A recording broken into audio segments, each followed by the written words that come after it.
All right, shalom, shalom, shalom. Most High in Christ, tuning live with the Isupk here live in Virginia's biblical scripture breakdown class. All right, let's get this live. Of course, y'all got any questions, just type them in there. We're going to get to them. All right. Everybody, just be sure you sign in for attendance, your name, city, and state. All right, Most High in Christ, we up there. We up Facebook. We up Twitter. We up Instagram. Okay, Most High in Christ. Instagram will be up shortly. Let's take a look. Make sure we up, y'all. All right. Y'all just let me know. Make sure y'all can hear me. Just let me know. Just give me a 1. Give me a thumb up, something. Let me know y'all can hear me. Let's see. All right, Most High in Christ. There we go. All right, there we go. There we go. Okay. I'll give it just a few minutes. Brothers and sisters, get in here. We continuing on where we left off last week. The devil, the birth of the devil. You understand? Who is the devil that the Bible speaks of? Revealing who the devil is. Revealing that, you understand, showing through the scriptures who God said the devil is. All right. We went to Genesis last week.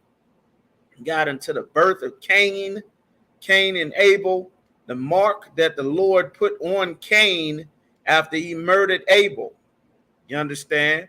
Cain murdered his brother Abel because the Lord loved Abel, because Abel was a good son that obeyed him. All right. Let's get him in here. All right. Is this the man? Okay.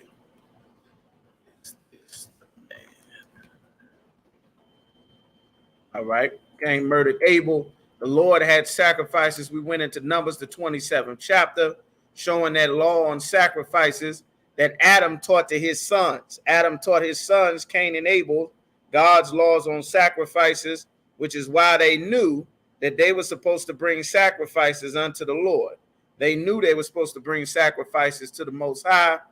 Cain and Abel both knew that the Lord required a sacrifice of the first of the flocks, of the fatlings, of the lamb, of the goats, and Abel brought what the Lord required.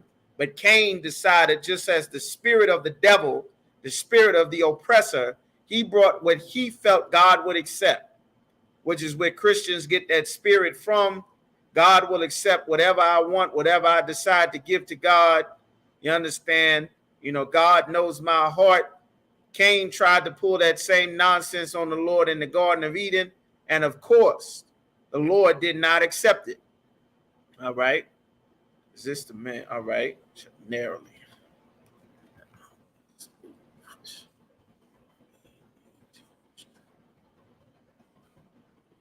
Give y'all some moments to get in here. All right. It's like the Lord is explaining. All right. Who is the devil that the Bible speaks of? You understand? We went through that. We went into the birth. And the Lord put a mark. Shalom, sis. Y'all stay strong out there. The Lord is sending tests in the earth.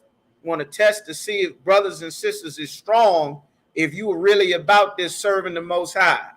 You understand? The Lord sends tests. Tests are coming. You've not been tested. Know that the test is coming and more tests are coming to see who is serious about serving the Most High. All of this talk is good to talk, but now there comes a time to take the actual test to see if you for real. You understand? We've been taking that test over and over again since 1969 in the Isupk, proving and certifying that we absolutely real and true about serving the Most High in Christ. That we serious about this Bible, serious about these scriptures. You understand? We serious. Hey, shalom, sis, y'all small shot. All right. Everybody just make sure y'all sign in for attendance. Y'all hit that like button, the thumb up, the shares like y'all always do. You understand? All right. Tests are coming. You stay strong. Continue to serve the Most High. Stay diligent. Stay disciplined, especially you going through tests. The Lord is getting ready to destroy not just America, but all the world's empires. It's prophesied in the Bible. Destruction as have never been seen since the very beginning of the world. And it is imperative, meaning it is greatly important that we get ready and get prepared as a people for the destruction and the prophecies that the Lord set up. The most important preparation is getting your spirit correct. You understand? Getting your spirit correct and solidified and locked all the way into this truth. You understand? Whatever you got to lose, now comes the time for this empire to fall. You understand? The Lord is getting ready to bring all nations into that warfare. Y'all hear in the news, y'all got the Nigerians, the same Nigerians that the Ukrainians was beating the hell out of and not letting them get on the emergency rescue trains out of Ukraine. Well, those same Nigerians are being forced. Well, they're not being forced. They were forced to stay in Ukraine while Russia bombing and attacking them. Well, they have now given $1,000 to God knows who to sign up in droves to go over and show their undying love and devotion to the white man so that they can go and help the Ukrainians fight against the Russians. Now, to the Christian in the world, to the brothers and sisters in the world who are not in the Isupk, so that they can get the lessons and the understanding. Is it up? It's a like it. Hold on. Okay. Now we lie. Okay. So that they can get the lessons and the understanding of who is the devil. We at part 2 on Instagram. Let me know y'all able to see me. We back up then. Okay. Get the lessons and the understandings that that our people, blacks, Hispanics, Native Americans, you are not supposed to join America. You are not supposed to join in their fights, helping the white man in Russia, the white man in Ukraine, the white man in America, the Africans, the Asians, the Arabs. The Lord is going to draw all of them into conflict. Russia going to get into it with Saudi Arabia.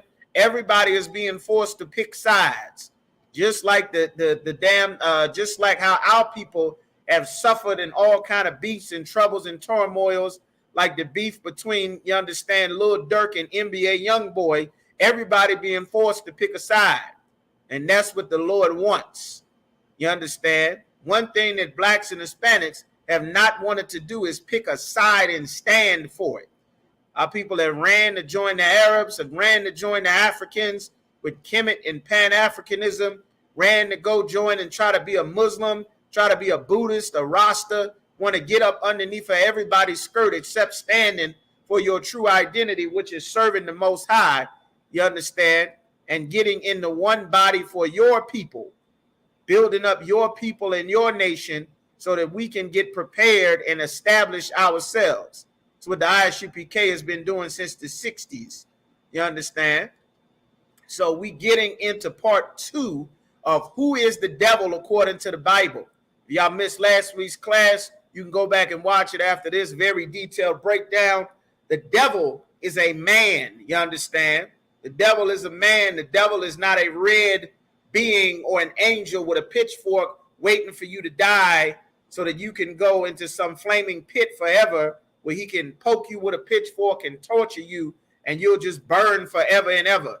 That is not biblical. That's not what it says in the Bible. That is not true. There are more lies that we have been taught. You understand? Everybody make sure you sign in for attendance. This is an important class. Do not miss this class. You watching on Facebook, Twitter, Instagram, you somewhere. It's not by coincidence you in here. Do not miss this class. You very well need to know who the devil is that the Bible speaks of and why the Lord says that he have but a short time. You think these incidents with Karen are bad now? Wait until there's no grocery store, there's no food in Trader Joe's, and there's no gas station at the Shell or the BP. Karen is going to turn into a 7-headed dragon. Wait until that dollar collapse. They're going to be selling and kidnapping blacks and Hispanic kids like you would sell tires at a used car auction. You understand? Like now is not the time to be getting high and not focused. The Lord said, be sober and vigilant. Now is the time to be paying attention. Everybody on the planet preparing for war, Every black person I talk to talking about, I don't watch the news, or I don't know, or them people gonna do what they gonna do. You are a dummy.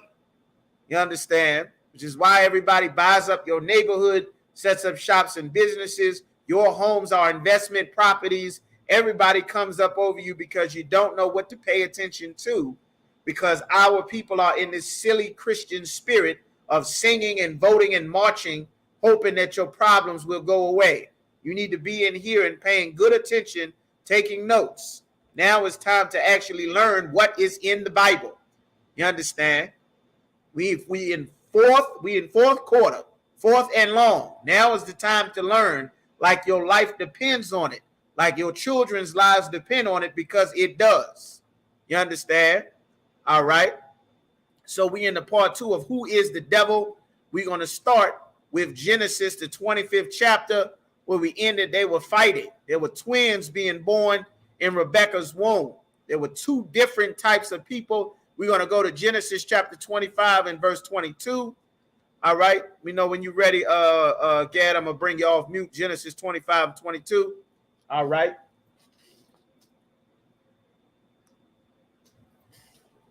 All right. We're going to get that Genesis 25 and 22. Who the devil is matters. Everything that's in this Bible matters. If you are Black, Hispanic, and Native American, you should be an expert on this Bible, like you are an expert in twerking and rolling up a blunt and getting and tapping the box of Newports and freaking the Black and Miles. You should be an expert, like you are at going to school and getting your degrees and becoming nursing and driving cars and trucks and buses and waiting in line to vote and Christmas shopping. You need to be an expert in this Bible because your life depends on it. You understand? To know what to do and what not to do, so that you do not make some fatal error in this day and age that cause you to lose your life unaware. Be it a traffic stop, be it a situation with your kids at school. You thinking it's safe sending your kids in that white kid's school, and they just went over some video where the white bullies is beating the hell out of the black kid, choke him out, knock him unconscious while he halfway naked in the locker room. And then they turn around and don't want to suspend or arrest a little white kid because, you know, this is just how Timmy play around. Like, you need to understand the oppressor is the devil that the Bible speaks of. And you need to prepare yourself, your children, your family, and any and everything that you love to separate from his way of life and his culture. So now we in Genesis chapter 25. We just going to hit a brief recap. Genesis chapter 25. You understand? And we're going to start at, we're going to go to 20. Give me Genesis 25 and 20. Genesis chapter 25, verse 20. And Isaac was 40 years old when he took Rebekah to wife. He's 40 years old when he took Rebekah to wife. He married his woman at 40 years old. For those of y'all that do not know, sex is marriage. You understand? Sex is marriage. That is another life and death lesson to learn. All of this free hooking up and back page and all of this whole kind of nonsense, having sex with other brothers' women, having sex for money, for Valentine's Day candy, for $40 in phone bills. A lot of brothers and sisters are getting ready to lose their lives for this. You understand? We already dying from doing these things, but now comes the time when the Lord is pouring out his judgment on the earth. That judgment getting poured out on the earth. Now is the time when sinners are going to start to die in greater numbers than before. All the regular neighborhood shootings, you sleeping with somebody else's woman, more death is coming. Do not have sex with another man's woman. The Lord is going to take your life, your children's lives, your daughter's lives. Adultery is a death penalty offense. All right. If somebody does not die, you understand, then you are not allowed to be with them and you can't go kill them. All right. So keep going. Sir. The daughter of Bethuel, the Syrian, of Panaram, the sister to Laban, the Syrian. Laban, the Syrian. Hold on 1 second. We don't come from Africa. These are our forefathers. We don't come from no damn Africa. Syria is not in Africa. You understand? We come from the Middle East. That's our land. These are our forefathers, our records, our histories. Abraham was a black man, not an African, not an Arab. If he were alive today, he would be a so-called Negro. You understand? It's the Syrian. That's our land. All that oil is, all the ISIS and Al-Qaeda and the Jewish man and the Palestinians and the Saudis and the Turks, all of that land belongs to us. You understand? Keep going. So verse 21. And Isaac entreated the Most High for his wife because she was barren. He went to see the Lord about his wife because she was barren. He kept trying to get his wife pregnant. She could not have children. You understand? It does happen. The sisters cannot have children. Find out why they can't conceive. Tons of sisters coming to the Isupk. Doctors have told them you'll never have kids. You can't have kids. A lot of those sisters are on their second and third child at this time. You understand? All right. So keep going. Shalom. Shusha Brigatha. Y'all smaller thought she melt shot. Keep going. Sir. And the Most High was entreated of him. And Rebekah, his wife, conceived. Rebekah conceived. She was finally able to get pregnant. You understand? He went to go and see the Lord. Why was she not able to get pregnant? Why was it that she could not have a baby? The Lord promised him a covenant, but that was going to be to him and his seed. But for some reason, he keeps trying to knock his rib up and she is not getting pregnant. You understand? Entreated. All right. Oh, 1 second. Let's get that definition of the word. Entreated. Let's get the definition of that word entreated. Why does it say entreat in the Bible? Webster's dictionary, entreat means to plead with, especially in order to persuade, to ask urgently, to deal with, to make an earnest request. Abraham he's going to the Lord begging for his wife to get pregnant. He wants to have a son. You understand? That's what entreated means. You understand? It's important to define words. All right. The Lord has the ability to open a womb and close a womb. The Lord has an ability to bless, to curse, to kill, to make alive, to wound, to heal. The Lord gives life. You understand? The Lord may not want to assign life for a reason. You understand? The Lord is in control of all those things. The more our people serve the Lord and learn about the Most High and serve him the correct way, the more that we will understand how things go and be able to get the Lord on our side in our decisions and in our regular lives. All right. Not a personal relationship with God, but the Lord will be with us. You understand? Just to make sure that that is clear, because Christianity has infected all of us and like a cancer that spreads like the skin that's on your body, that we have to get that Christianity out of our people. All right, Yaraj, so keep reading. Sir. And Rebekah, his wife, conceived. He went and pleaded with the Lord. She was able to have children. She conceived. Now she's pregnant. Keep going. Verse 22. And the children struggled together within her. All right. Give it to me a little bit faster. The children struggled within her. The Lord made this pregnancy come about. Now that she's pregnant, the children is inside of her and they fight. Keep going. And she said, if it be so, meaning, why am I thus? He said, if it be so, if the Lord wanted it to do this, that's why at the end of our prayers, we say Amen, which means so be it. She's saying, if it be so, if the Lord said it to be so, then why am I thus? Why is this pregnancy so difficult? If this was the Lord's will, that my husband had to go and plead to the Lord that I'm able to have these children. If this is the Lord's will, why is it this way? She wanted to know why. Hey, shalom, sis. Y'all smart thought she mouth shot. Keep going. And she went to inquire of the Most High. She went to inquire of the Lord. Inquire of the Lord does not mean that she went to go and pray and sing and get some Kirk Franklin going and lit candles and the Lord just appeared, like you hear on all your gospel songs that your aunts and your mommy listen to. That's not what it means to inquire of the Lord. Inquire of the Lord means she went to go ask a prophet of the Lord. That's in 1 Samuel chapter 9, should be verse 6 or verse 9. You understand? She went to inquire of the Lord, meaning you go and ask a prophet. That's how you inquire of the Most High.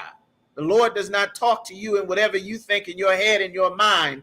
There's so many things that our people think about. And because we don't know anything about the Most High, and our lives are filled with fake men of God and preachers and all kinds of religious leaders that would have been put to death all throughout the Bible for witchcraft and sorcery and the lies that they teach our people to serve another God and be out of order, our communities are filled with them.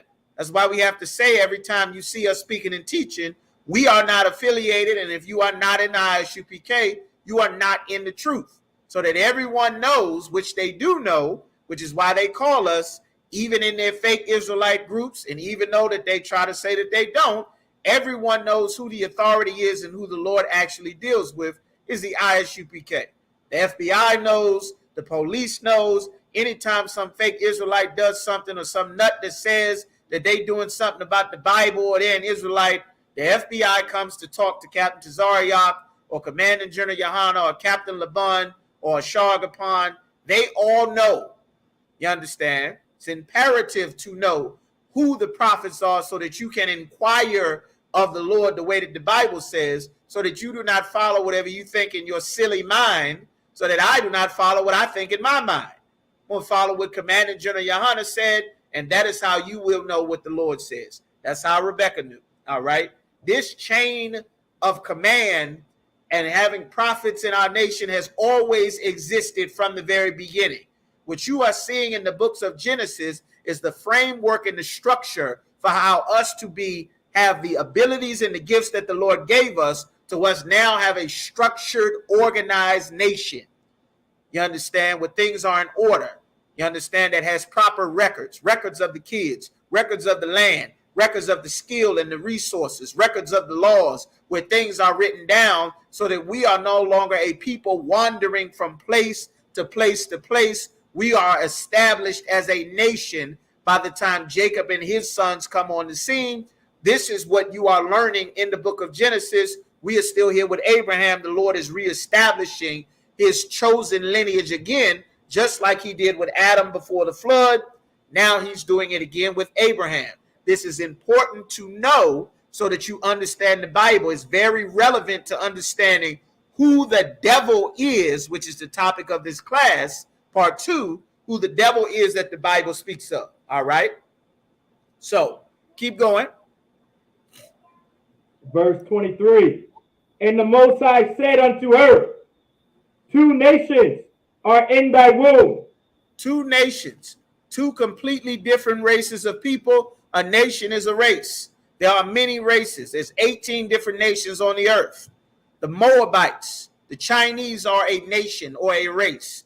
Amongst that nation, you have different families. The Koreans are a family of the Moabites. You got different Asians that are families of the Moabites. The Ammonites are the so-called Japanese. They are another family of the earth or a different race of people.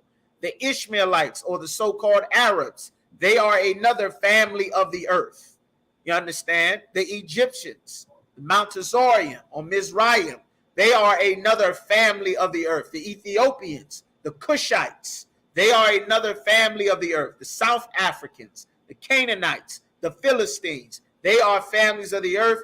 We are the children of Israel. We are a family of the earth that today we are known as so-called Negroes, West Indians, Haitians, Hispanics, Native Americans, Seminoles. We are one family of the earth, even though we have different names now that we are recognized as different people because of slavery and captivity and our identity being taken from us as we stop serving the Most High.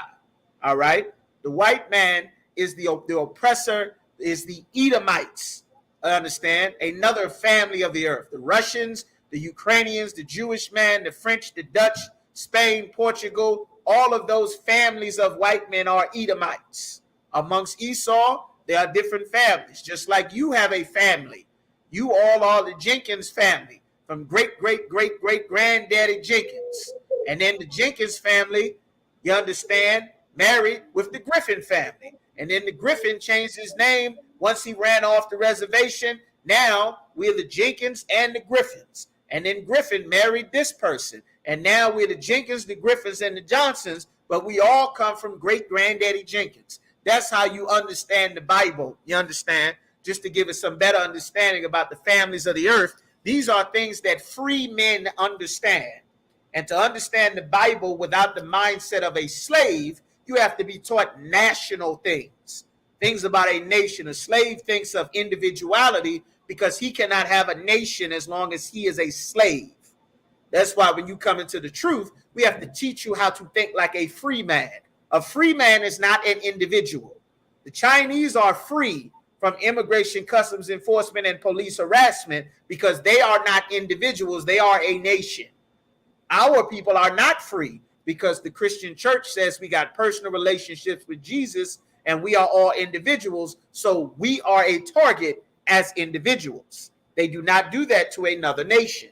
If they do, it is a war. That's why Russia and Ukraine are at war. You understand? So let's get some more. And two manner of people shall be separated from thy bowels. Two different types of people shall be separated. Like the Lord always intended for us to be separate, we are two different manner of people. Our manner is to be righteous, to serve the Most High, to be the children of the Lord. You understand? Our manner is to be honorable. That's why when they came to us, they called the natives noble savages. Meaning these are savages. They don't go to church and pray and put up gates everywhere, but these are a very noble and honorable people. And because they are a different manner of people, they immediately started to murder the Tainos. They started to murder the Aztecs and the Mayans. They started to murder the Native Americans, the tribe of Gad, because they are a nation of people that is savages. They want a man and a woman to be equal so that the man can pretend to be a woman and be weak and soft and timid and feminine and explore and have homosexuality spread everywhere, and then tell a woman that she don't need a man. And then at the same time, by telling a woman she don't need a man, they want to promote for a woman to be a man. Then they want to sell a woman who needs a man. They want to sell her a piece of a man to substitute not having an actual man. They want to say a man cannot have more than one woman.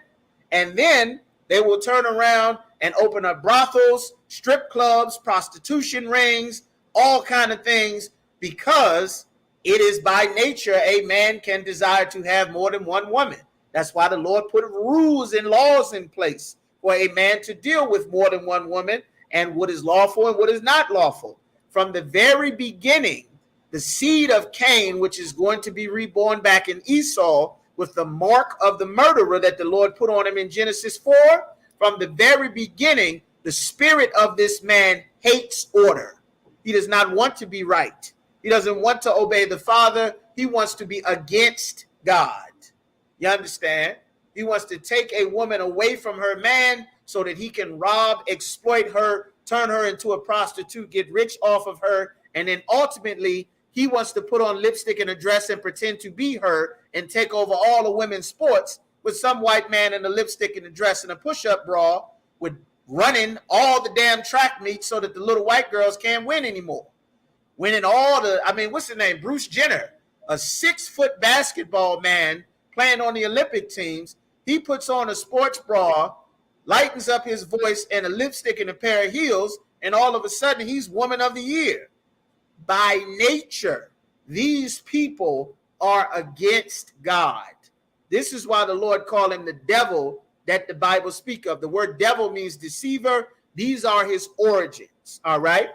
So go ahead, pick it up where he left off. Genesis 25, Trooper Quadak, Genesis 25 and 23.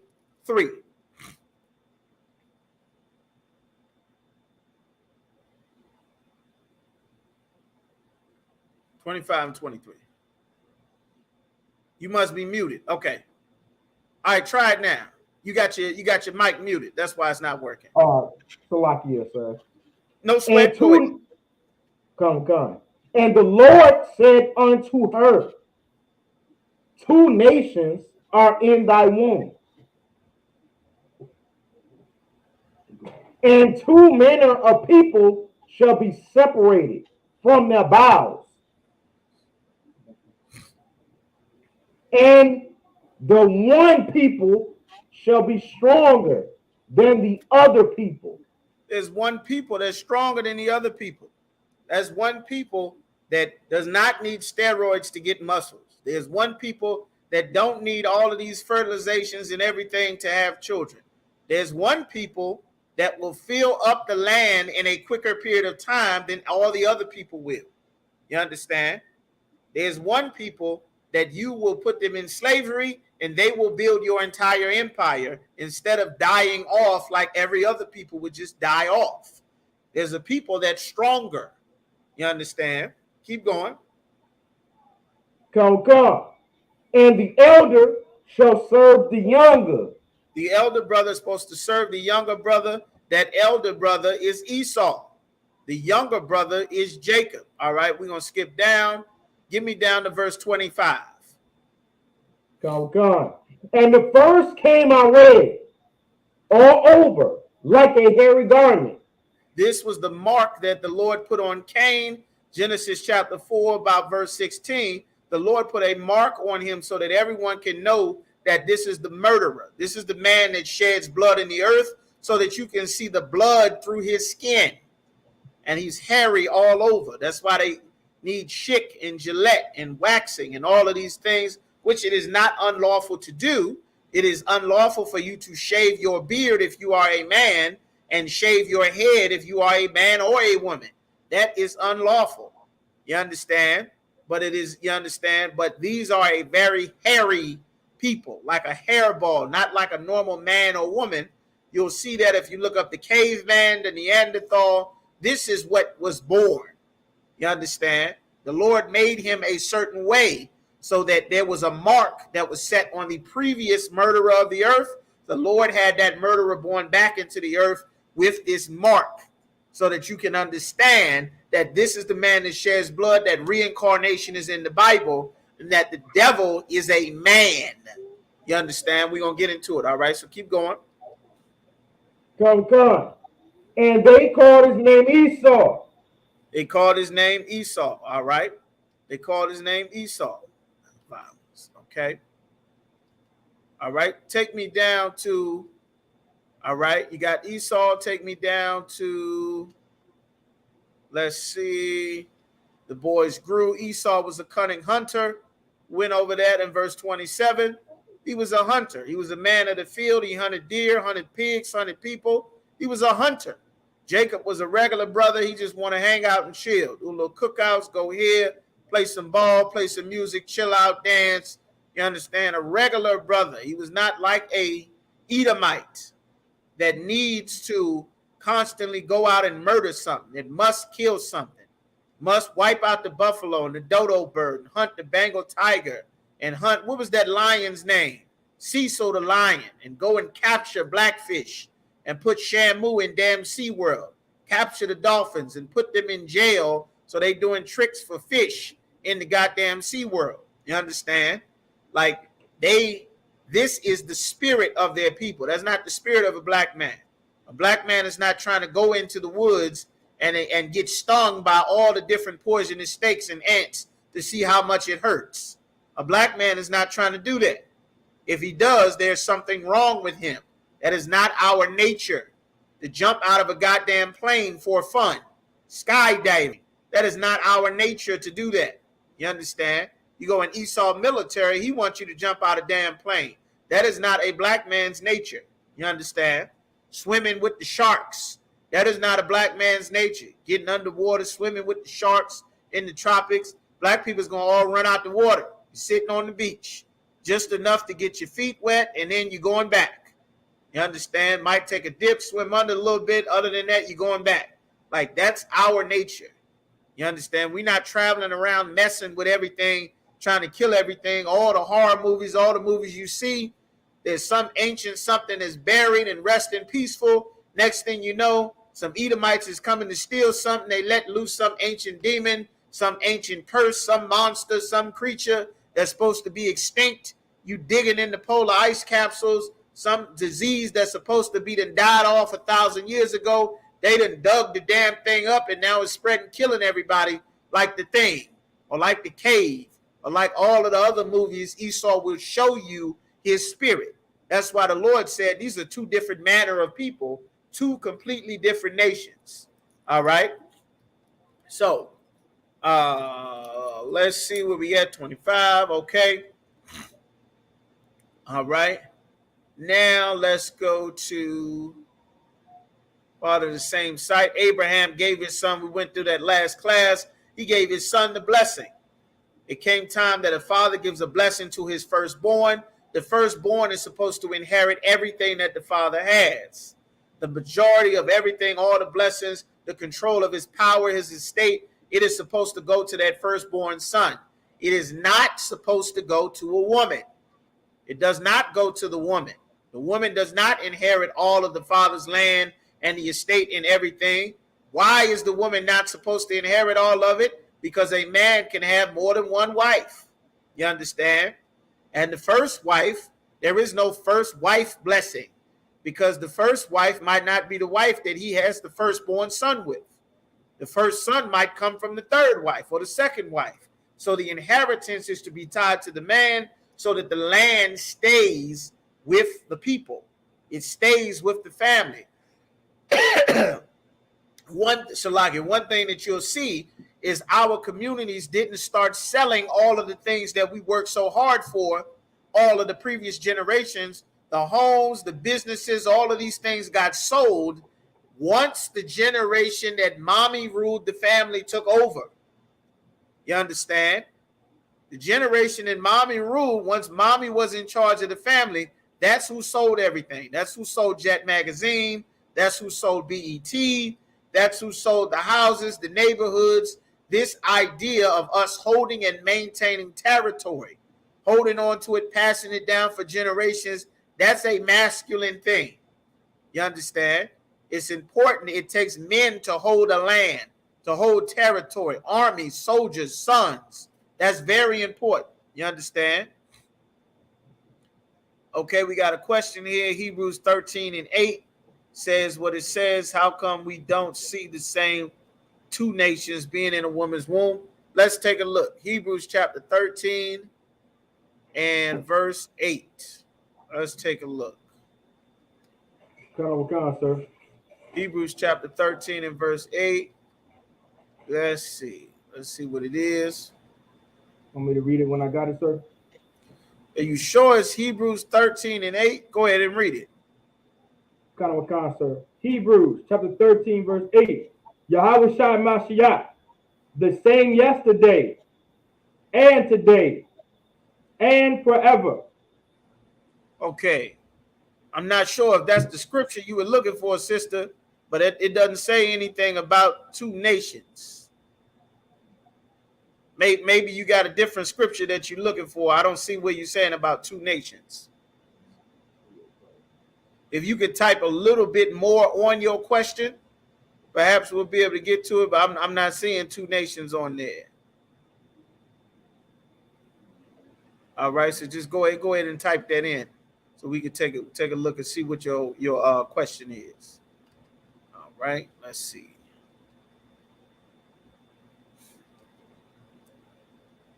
Two nations being in a woman's womb.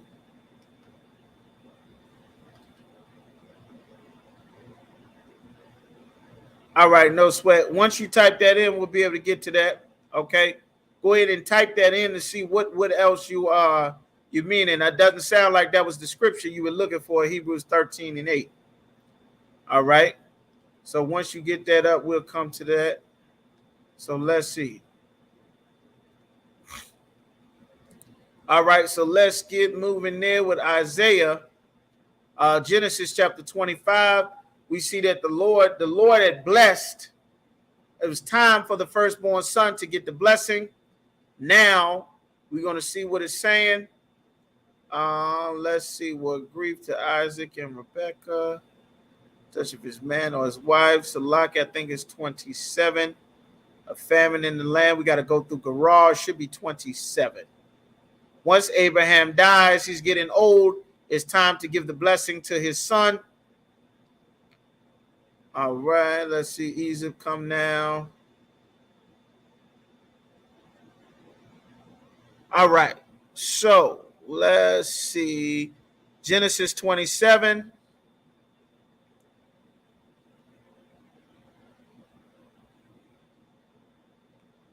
Go to Genesis chapter 27 and verse 1.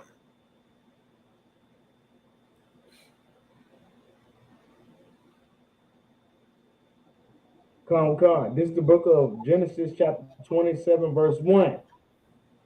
And it came to pass that when Isaac was old and his eyes were dim, so that he could not see, he called Esau his eldest son. Okay. All right. So now I see. Hold on 1 second. Okay. Now I see. Okay. Good questions. Okay. So now I see what you're saying there. If it says that two nations were in a womb and then not now, the Most High never changes. Why don't we see it today if he never changes? The Lord said he put two nations. He made two different nations inside of Rebekah. The Lord made a purpose. When you go to Romans, the 9th chapter, where the Lord talks about Jacob I loved and Esau have I hated. That's a very good question on that topic. Let's go to Romans. Hold where you're reading, Quadak. And now let's go to Romans, the 9th chapter. Let's see what the Lord is saying. And the Lord addressed and deals with that in Romans, the 9th chapter. There was a role, the last two nations on the earth to be created. You got nations, Genesis, the 19th chapter. In Genesis, the 11th chapter, all the nations on the earth were created. Then you got the last two nations to be created was Esau, the so-called Edomites, and then the children of Israel under Jacob. We did not become the Israelites until Jacob was born. You got Jacob and Esau, which is where we are in Genesis, the 25th chapter. All of the other nations were formed. The Ammonites and the Moabites were already formed in Sodom and Gomorrah when Lot's two daughters got him drunk and raped him to produce those incest Moabite babies, which today are the Moabites and the Ammonites. All of the other nations were already formed. The Egyptians, all of the various Hamites, all of the families of the nations were already formed. The last nations to be formed are Esau and the Dukes of Edom and their families, which is listed in the generations after Genesis 28, all the sons that Esau has, and then the sons that Jacob has, which continues on with the Bible. Ishmael was already born, which also came from the lineage of Abraham. That was before Jacob and Esau. So the last two nations that are being born in the earth, the Lord has a purpose for why they are being born. I'm going to take this. So when it says here, the Lord have a purpose. Now, when you start at Romans, the 9th chapter, we start here at verse 6. Word of God, they are not. Okay, word of God needed because they're Abraham. Okay, so now you got Romans chapter 9 and verse 7, which is right on that question.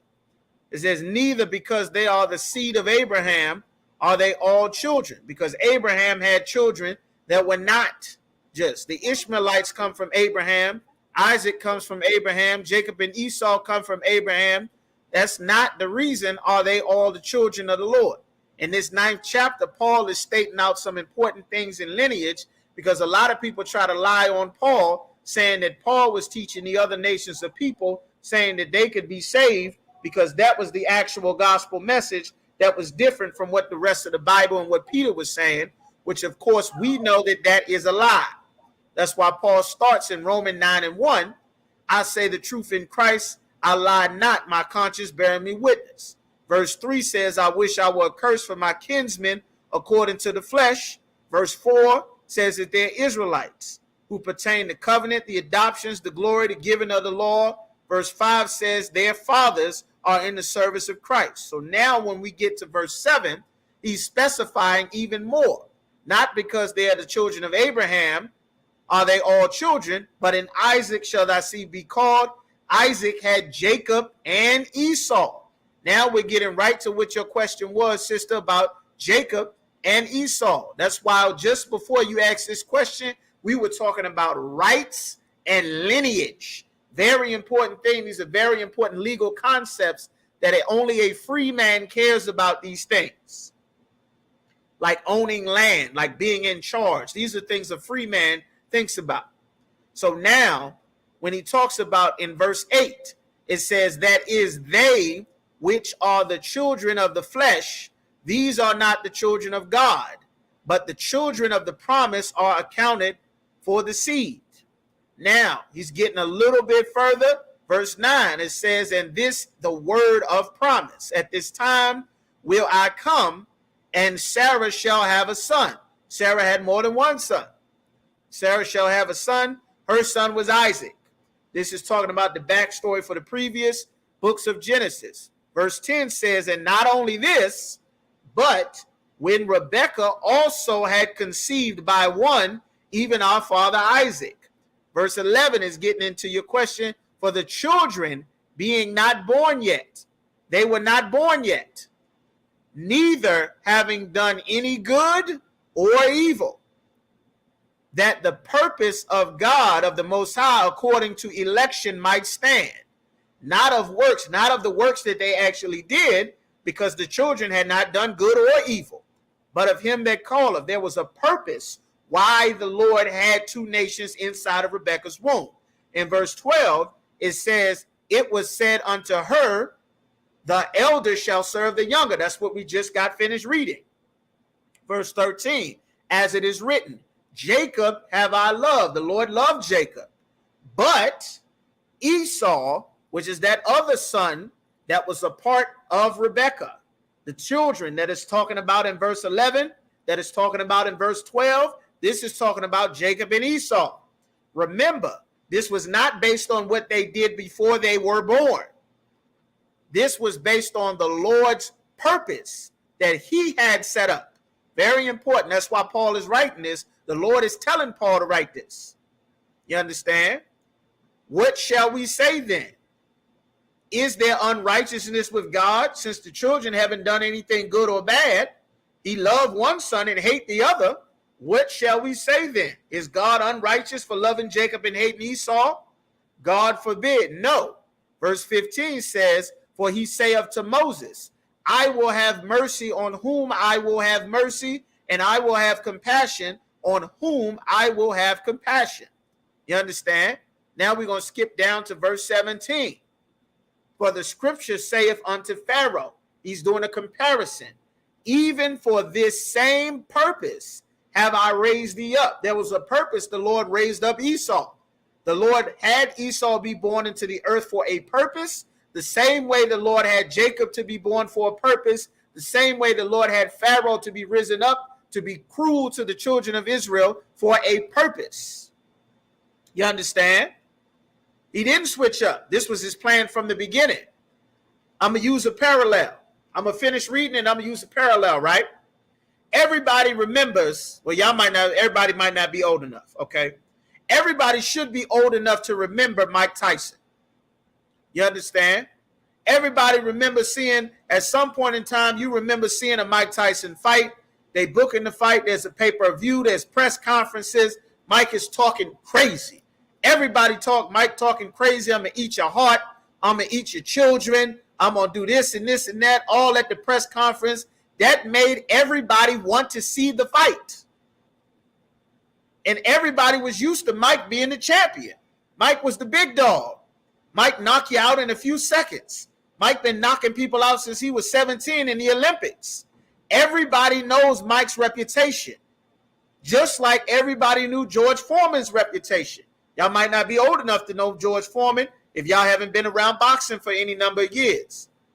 But there were some people that Mike Tyson fought that their reputation became the people like Lennox Lewis, like Evander Holyfield, like Donovan Razor Ruddock, they became known as the people that knocked Mike Tyson out. Everybody knew Mike Tyson's reputation. You got to remember, the Bible is written about black people. These is niggas talking. You understand? God included. That's where we get our spirit from. The Lord had Pharaoh raised up because Egypt had power, had wealth. They were strong. Everybody knew you don't mess with Egypt like everybody knew you don't mess with Mike Tyson. And the way that the Lord's reputation was going to be spread through the earth is he was going to be the one that knocked Mike Tyson out. He was going to be the one that beat Big George Foreman. You understand? He was going to be the one that killed Goliath. The Lord has done this all throughout the Bible. The Philistines were great, mighty warriors. Goliath was 9 feet tall. He was a man of war from his youth. He'd been racking up bodies left and right. And then the Lord got his reputation put on the map that he was greater than Goliath when that young boy David bust Goliath's head open and cut his head off. That's when everybody knew Goliath was terrible. But them, that young boy ain't nothing to play with. Everybody knew that Egypt was terrible. But them Israelites, they God ain't nothing to play with. See what they did to Egypt? See what happened to them? It may not seem like that now because Esau has not paid for what he has done to blacks, Hispanics, and Native Americans. This is the purpose of how the Lord's reputation is going to ring out in the earth. Like you say, my name ring bells. I got weight in these streets, you understand? This is what the Lord was doing. He set Pharaoh up to be the champion so that he can send his son in there and break Pharaoh's jaw and take his title. Same thing with Esau. That's what's going on in the scriptures. This is what Paul was trying to understand. All right.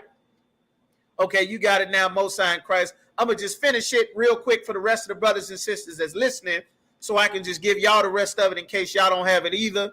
Most High in Christ. What it's saying in Romans 9:17, for the scripture saith unto Pharaoh, even for this same purpose have I raised thee up, that I might show my power in thee.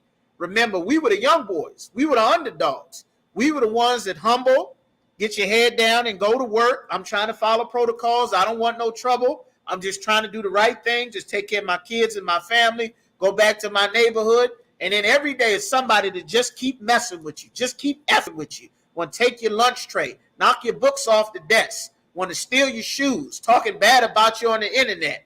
And he got this big reputation. And then one day he get his nose broken, picking what you being the bully. Everybody knows you ain't nothing to mess with. That's what's going to happen to the devil that the Bible speaks of. That's why we're teaching who the devil is. That's what this class is going over. All right. So just to finish that, what he said, this was the purpose for why the Lord rose him up in the first place, that my name might be declared through all the earth. Everybody knew the Lord after the Egyptians died. They didn't know what his name was, but they knew the God of the Hebrews, and they knew that you don't mess with his people. That's why they didn't want us to come through the land when we came out of Egypt. The Edomites did not want us going through their land. They thought we was going to kill them like the Egyptians died. That's why we had to go through the valley of fiery serpents, and everybody was getting bit by the poisonous snakes. That's where that medical symbol comes from. When you got the 2 snakes around that pole, that comes from us. That's when Moses lifted up the serpent in the wilderness, and everyone that was bit by the fiery serpents, those were poisonous snakes, like the puffer adder and the rattlesnake, all of the poisonous snakes in the desert. Moses created that bronze serpent and lifted it up. Everyone that looked at that serpent that Moses raised up, they were healed. That's why the medical symbols for the paramedics and the snakes on the pole for that medical symbol, that comes from us. That's from the Bible. That's where it comes from. All right. So sister says she got it. She's straight. The Lord setting him up to lose so that we can take his power and his reputation. That's all that means. And the Lord had that set up from the beginning so that his son can get a reputation that you don't mess with my son because I ain't nothing to mess with. That's how the Lord is. You understand? That's the spirit of a black man. You understand? So now the other brother got a question. Brother Corey says, how do we know the mark on Cain was that you can see blood through his skin? Very good question. You may have missed the precepts. Give me, he rise up in the field, slayeth his brother. I'm going to get that in Genesis 4. Very quick. Give me precept upon precept. Yerashimov, give me precept upon precept. Keep holding where you were holding, Quebec. We're going to go back there in just a second. Said when he was in the field, he rose up and slew his brother. Should be Genesis 4 and 13. Precept upon precept should be Isaiah 28 and 11. Sir. This is the spirit. You got precept upon precept? Right, sir. Okay, hold that. We're going to get Genesis. Esau was a man of the field. Read precept upon precept first. I'm going to get to your question, that brother Cord. Read precept upon precept. Sir. Isaiah chapter 28, verse 10. For precept must be upon precept. Precept upon precept. Line upon line. Line upon line. Here a little and there a little. That is how you read the Bible. The brother asked a question, how do you know that that is the mark? There are precepts. The Bible, that's how you know what's actually written in the Bible. The Bible is not a graphic novel that you can just pick up and read like you read any book out of a library or a bookstore. There is a way to know what is actually written in the Bible, what it actually means, what it's actually talking about. That's why it says here a little and there a little. There are things in the Bible that connect to prove what is actually going on. These are called precepts, where you can find the same words and phrases about the same things all throughout the Bible in different places. That is what a precept is. Here is one of the precepts to show you not only that the mark that was put on Cain is what was born back in Esau, but also that the spirit of who Cain is was also born back in Esau. So we're going to get those precepts. No sweat, sis, I in the ball.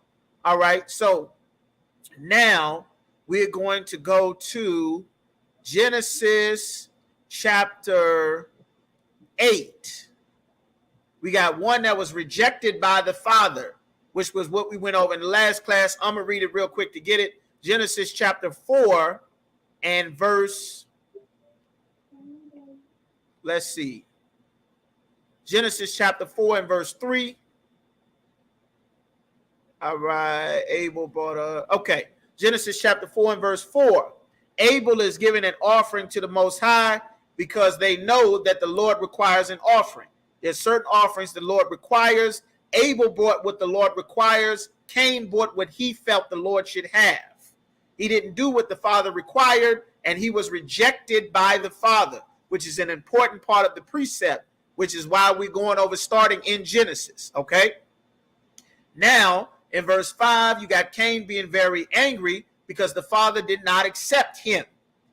In Genesis chapter 4 and verse 6, it says, and the Lord said unto Cain, why art thou wroth? Why are you angry? Why is your countenance? Why is your face down? In verse 7, the Lord tells him, if thou doest well, shalt thou not be accepted? Meaning, if you do what the Father requires, you'll be accepted. And if thou doest not well, sin lieth at the door, and unto thee shall be his desire, meaning you are going to be the man of sin. You are going to be so sinful and wicked if even from the very beginning you disobey the Father. Now, we're going to get the precept. Hold me, man of the field in Genesis 25. Drop that precept upon precept and give me man of the field in Genesis chapter 25 and verse 27. Genesis 25 and 27. Get that ready. I'm going to go there. All right. Brother Corey, make sure you're paying attention. Just give me one, let me know you still follow me. All right. So now, when the Lord is telling him in verse 8, and Cain talked with his brother Abel, and it came to pass when they were in the field. That field is very important because there is a man that the Lord wants you to understand that he is a man of the field. When they were in the field, that Cain rose up against his brother Abel and slew him. Hold that. Take me to Genesis chapter 25. And now, give me verse 27. Genesis chapter 25, verse 27. Now Esau And the is boy grew. back into the earth. Esau has been born back into the earth again. Now you're seeing the spirit of Cain, because reincarnation is in the Bible. You'll never understand the Bible if you don't know reincarnation is in the Bible. When you die, generations later, your spirit is reborn back into the Bible as another person. You still have the same spirit. Now you are going to live out the judgment for what you did in your previous life. You don't escape when you die and then go to live in some pit of fire that you just burn forever, or some sandcastle in the sky. That is not biblical. You understand? The judgment for what you did in your previous life, you will be born back again a few generations so that you can live out your judgment. Now, keep going for Esau. And the boys grew. And Esau was a cunning hunter, He was a hunter. Keep going. a man of the field. What kind of man? Of the field. Esau was a cunning hunter and a man of the field.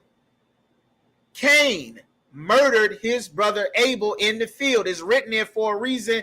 This is a precept. This is not the only precept for the mark that the Lord is going to put on him. All right? That's one thing. Now we're going back to Genesis chapter 4. Let me know if you still follow me, brother. Just type in a 1 or something, all right? Because I'm answering your question. Now, we're going to get back to verse 10. This is Genesis 4 and 10. This is the man, the first recorded murder in human history here in the Bible. Cain murders Abel. Now the Lord is telling him, the voice of your brother's blood crieth from the ground. This is a man that murders his brother. This is another precept we're going to get in a moment. The Lord cursed him. Cain, just like any other white man says, he doesn't care about who he murders. He cares about the punishment that he's going to receive.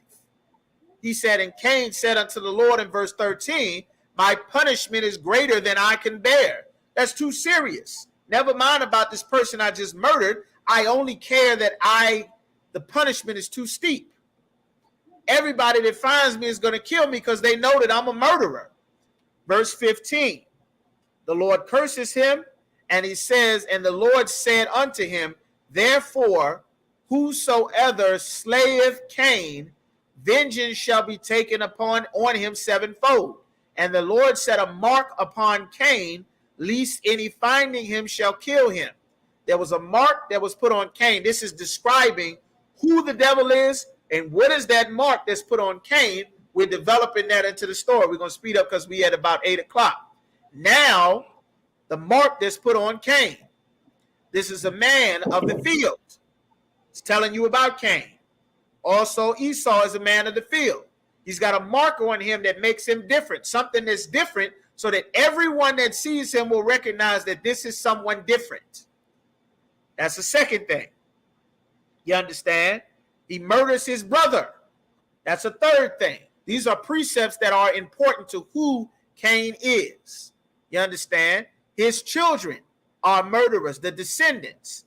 Now, when you go to Genesis chapter 4 and verse 19, Cain has sons. He married a wife in the land of Nod. In Genesis chapter 4 and verse 18, and unto Enoch, which was one of Esau's sons, was born Irad. Irad had a son all the way down till you get to Lamech. Lamech had a son. Then you'll get into lineages that's coming from Cain. All of this is before the flood.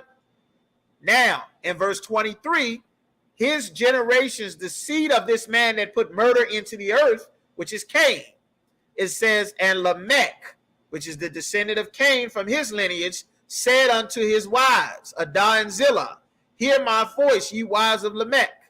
Hearken unto my speech, for I have slain a man to my wounding. His spirit is to be a murderer. This spirit is being passed down to his sons. They are now murderers. And a young man to my hurt. He just out murdering. This is a mark that was put on Cain, not just a physical mark, but this is also his spirit. Verse 24 says, if Cain shall be avenged sevenfold, truly Lamech 70 and sevenfold. Meaning this is now a lineage of murderers born into the earth. From that one murderer who's a man of the field, he now has a mark that puts on him to distinguish him from all of the other nations and people born in the earth, so that everyone knows when they see this mark, something is wrong. This is the murderer. And now he's breeding murderers on the earth. He's a man of the field. He slays his brother. The father rejected him. Now we're going to go to Genesis 25. These are precepts. You understand? These are precepts. So we're getting some more. All right.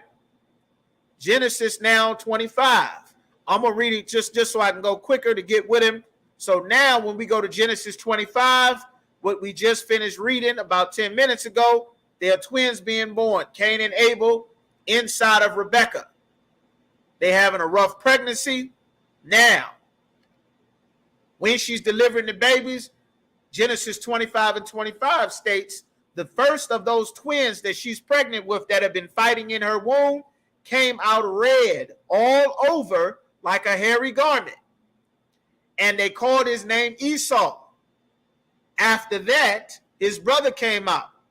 They did not describe how his brother looked because his brother looked like every other baby that was born. This baby had a mark on him so that he would be distinguished from everyone else that was born, just like the Lord put a mark on Cain. That is not the only precept to show that the mark that was on Cain is on Esau. This is the same spirit reincarnated in a new man, but the Lord kept the mark that was on Cain. And we're going to get the rest of the precepts. Now, you got Esau was a man of the field, the same place that Cain murdered Abel in Genesis, the 4th chapter. Esau is a man of the field in Genesis 25 and 27. In Genesis 25 and 25, he has a mark that is put on him that is different from how his brother looked, different from every other baby. That's why they describe him being red and hairy. You understand? So now we're going to go down and get some more. We're going to go from here to Genesis chapter 25. And now we're going to go to Genesis 20. Do I have one up? Genesis 27. Now it's time for him to get the blessings, just like they came to give offerings to the Father so that they can get blessings from him when they gave the offering in Genesis, the 4th chapter. It's time for him to get the blessings from his father. He's going to be rejected by the father again. This is more precepts showing that Esau and that mark that was on Cain, Esau is Cain born back into the earth again. These are the precepts. All right. So now it comes time. We're going to go down to Genesis chapter. Eat of my venison, of thou findest so quickly my son. Pray me, and Jacob said, bring me my venison. Bear with me just a moment. It's therefore, corn and wine, let people serve thee. As he was about to die, it's time to give them as the smell of the field. Hairy. This brother was hairy all over. What am I looking for? Come now, pray thee, my son. I'm about to die. Let me give you this blessing. So, Lucky, let me just get this very quick. That he may be. Here we go. Genesis chapter 27 and verse 10. This is Isaac is old. His eyesight has gone bad, as it says in 27 and 1. Now we're in Genesis 27 and 10. And thou shalt bring it unto thy father that he may eat, that he may bless thee before his death. Because the firstborn son has to get the blessing and the inheritance to take over everything from the father. Very important. All right. So now Rebekah, the Lord chose Jacob, which is what we read in Sister Waraka's question in Numbers, the 9th chapter. The Lord had already chose Jacob, and he had already chose Cain to serve out a purpose. He chose Esau to serve out a purpose, and he chose Jacob to serve out a purpose. We are reading about Esau's purpose in the Bible, but we answering the brother's question right now. It's time for the father to bless his son, his firstborn, with everything before he dies. Nowadays, you got to write a living will and testament, all those things. We had this in our culture before, but we didn't need a piece of paper like the white man. because he'll lie and cheat and steal. You be on your deathbed in the hospital, your relatives be in your house stealing every damn thing, stealing your purses in the garage, taking the lawnmower. King Von got killed in Atlanta. A couple of days later, niggas was on security camera taking Gucci purchases, baby clothes, jewelry, chains, everything they can get up out of his house, because we've been raised to be Christians. Esau needs ring and a piece of paper to say, this is who I have sex with that I take seriously. Never mind the children, the little boys, the little girls, all the rapes, the dogs, the animals. I'm going to have sex with her, and this is serious. Here's the paperwork to show that I'm serious. Here's the ring to show that I'm serious. We don't need ring and paperwork. We were a righteous and honorable people. That's why the Lord said 2 different manner of people will be separated from Rebekah. We're not like them. You understand? So now we back at Genesis chapter 27. The father is coming to give the blessing to the son. Jacob, or Yaquab, means to supplant or to hustle, to run game on. That is what Jacob means to Yaquab in Hebrew. So now the mother is in on it. Rebekah helps Jacob feel like Esau. She puts goat skin on him and everything. You understand? He's smooth, all of these things. All right. So in Genesis chapter 27 and 11, and Jacob said to Rebekah, his mother, Salakia, Rabakwa, Rebekah, her name also means to run game on somebody. You understand? To trap, to ensnare. That's what Rebekah's name means. All right. Behold, Esau, my brother, is a hairy man, and I'm a smooth man. I'm like any other regular black man. I'm a smooth man. He covered in fur like a goddamn German shepherd or a golden retriever. That's why it described how this baby was born red and hairy all over. He said, my father's going to feel my skin because his eyesight is bad, and he's going to know that I'm not Esau. That's what he's saying in verse 12. My father peradventure will feel me and shall seem to him as a deceiver, and I shall bring a curse upon me and not a blessing. And his mother said unto him, upon me be thy curse, my son. Only obey my voice and go and fetch me them. And he went and fetched them. And now he got the meat that the father likes. Verse 15, Rebekah took a goodly garment of her eldest son Esau, which they were at the house, and put it upon Jacob, her younger son.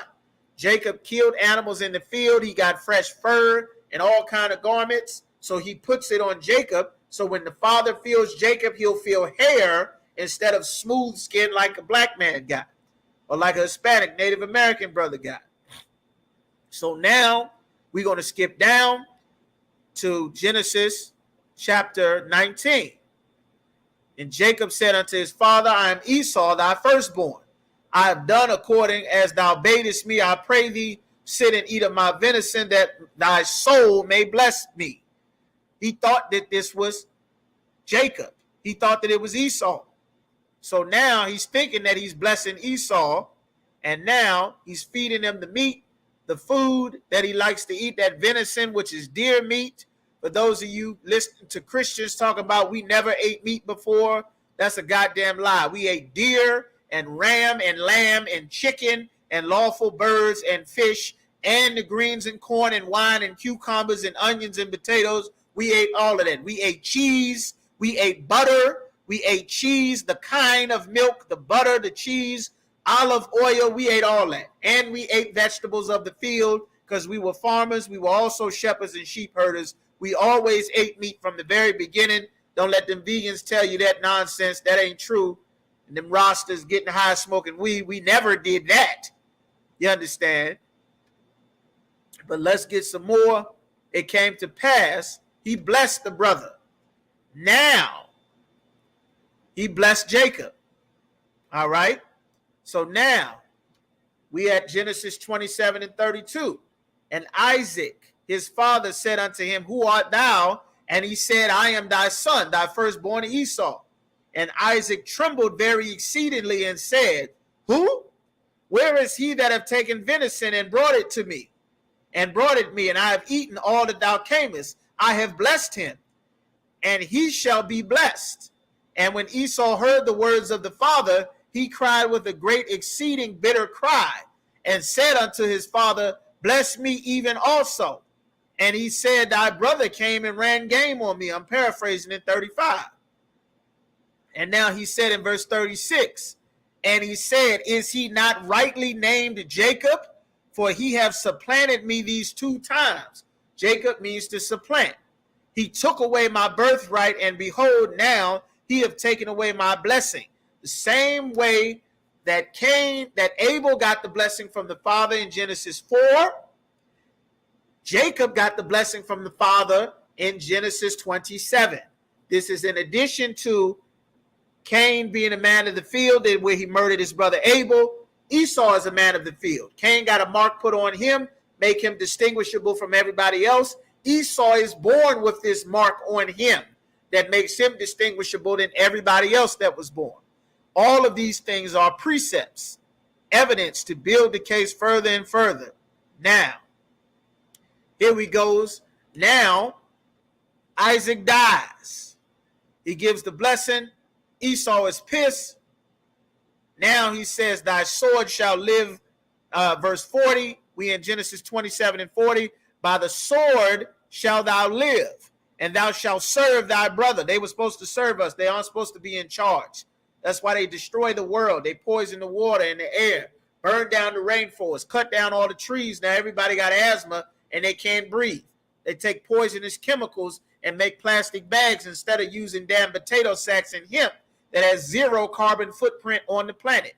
They take the oil out of the earth to run the cars when cars used to run on ethanol, which is made of corn. Or cars can also run on hemp, which is what the first vehicles ran on as well, which grows like a weed, 20 feet tall, 0 effect on the goddamn climate. He don't want to use that. He want to use the oil, start a bunch of wars, cause a bunch of earthquakes, taking the natural lubrication out of the planet. He's a caveman. He should not be in charge. That's why the Lord did not want him to be in charge. That's why who the devil is our topic for the class, all right? Y'all should be taking notes unless you know everything in the Bible. You understand? That's what I did my first, you understand, few years in the truth. That's what I did. My first 11 years in the school. That's what I did. You understand? So it says here, now they got the blessing.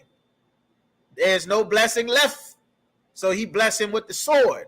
You're going to kill, and you're supposed to serve your brother, and it shall come to pass when thou shalt have dominion, that thou shalt break his yoke from off thy neck. Now, verse 41, and Esau hated Jacob because of the blessing wherewith his father blessed him. The same reason that Cain hated Abel, because of the blessing that the father gave to him. The Lord had Cain's spirit be reborn back into the earth, and the same mark that was on Cain is also on Esau. These are the precepts proving it. Here is more.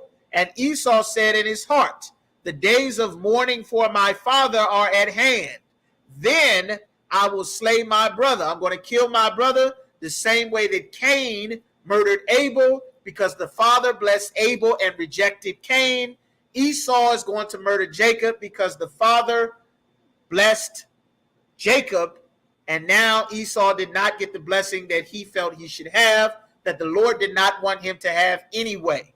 There's the mark, killing your brother, rejected by the father, didn't get the blessing, man of the field. All of these things are the precepts showing not only is that the mark, but this is him in the reincarnation in the scriptures. All right. So that's what that's talking about there. Brother Corey, let me know if that answers your question there.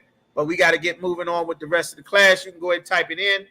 You understand? If you need this after the class, you'll be able to rewind it and get it all over. Get it all over again so you can pause it, write it, take notes, all of that good stuff. All right. So now we got Jacob and Esau born. He rejected the father. He hates his brother Jacob. You understand? Now we're going to get what he did. We're coming out of Egypt. They still hate us. We're going to get to Amalek. Amalek. When we are coming out of Egypt, Amalek. So like, all right. We're leaving Amalek. We're leaving Egypt. In Exodus, the 17th chapter, everybody knows the story of the Exodus. We're in Egypt hundreds of years. The Lord raises up Moses. send the plagues down. The Lord kills the firstborn. That's why we celebrate the Passover every year, the beginning of our years, which will be in Cocoa Beach, Florida, April the 15th. Get your tickets. Everybody get down there. Celebrate the Passover that the Lord commanded us to do. His high holy days, all right? Amalek, then came Amalek, which is a grandson of Esau. He's an Edomite and fought with Israel in Rephidim. He fought with us. In Deuteronomy chapter 25 and 17, remember what Amalek did unto thee by the way. When thou wert come forth out of Egypt, when we came out of Egypt, they came to kill us. They murdered us. They smote the babies, the weak, the sick, the children, everyone that could not defend themselves, which is the spirit of Amalek, the so-called Jewish man. That is why, you understand, to kill off the children and the babies. The Lord told King Saul in 1 Samuel 15 and 3, now go and smite Amalek and utterly destroy all that they have and spare them not, but slay both man and woman, infant and suckling, the babies, the breastfeeding babies, the toddlers, the men, the women, the ox, the sheep, camel, the donkey. The Lord said, wipe them out and everything that they have, because the Lord was not letting this beef go. You understand?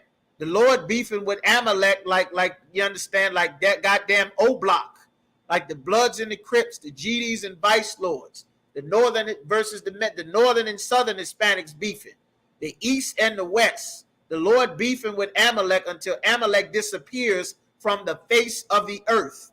That is what King Saul was supposed to do. He did not take the beef all the way that the Lord wanted.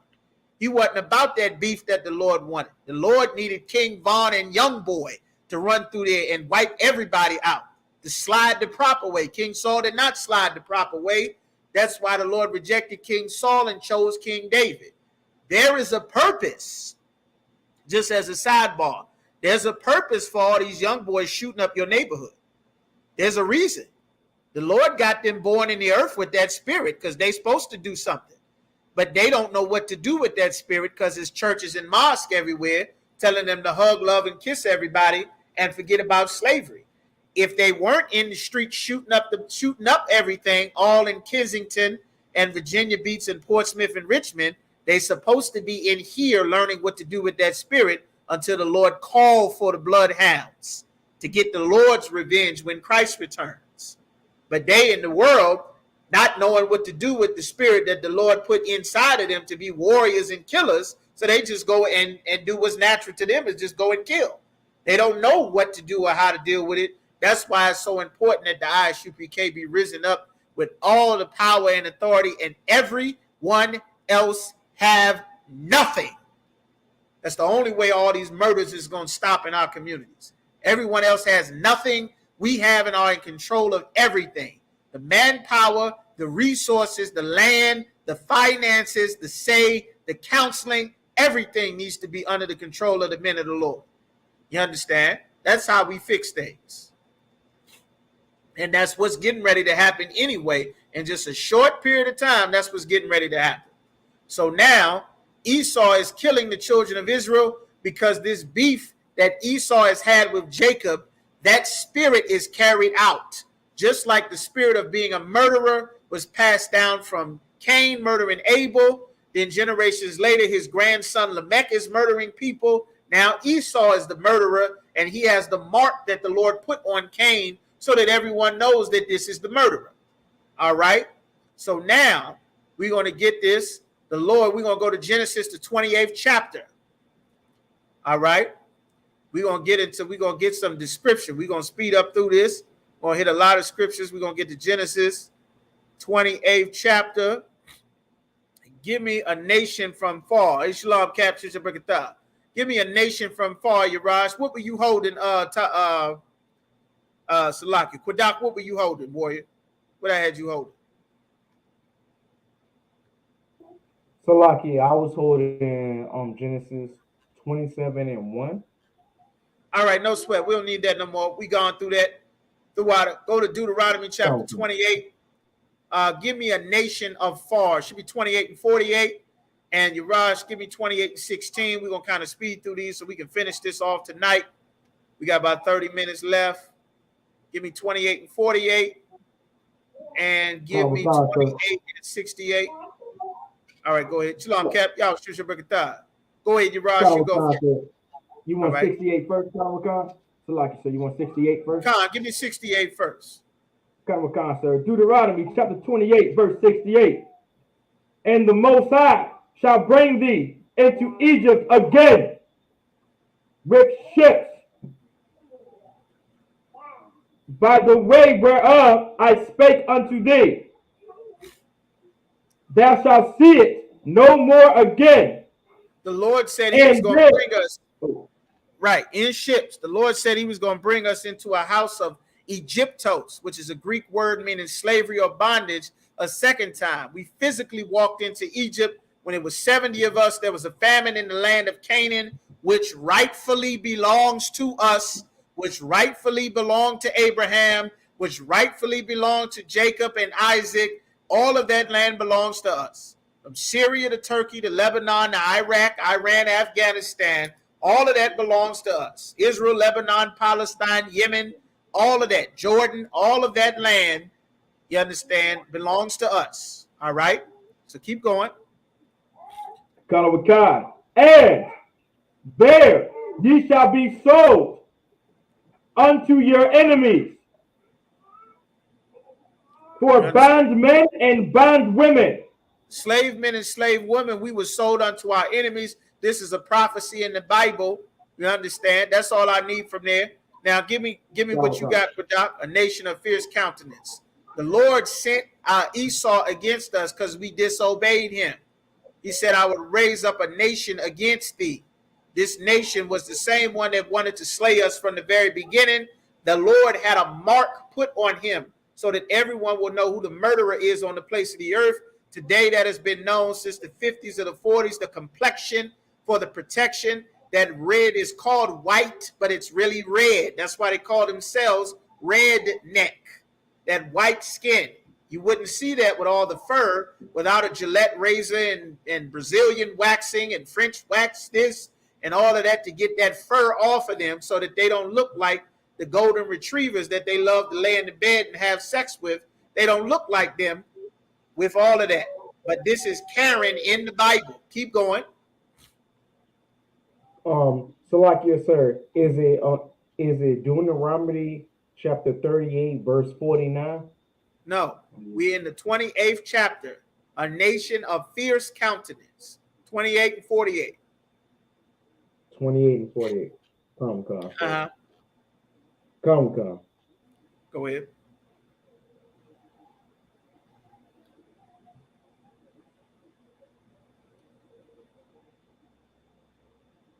Come.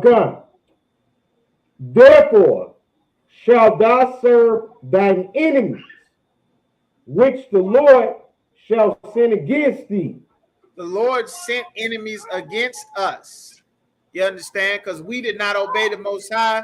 Deuteronomy 28 and 15, the Lord said that we would be cursed if we did not obey him. Same way he said we would be blessed if we did obey him. So the Lord said he would send enemies against us. Keep going. In hunger,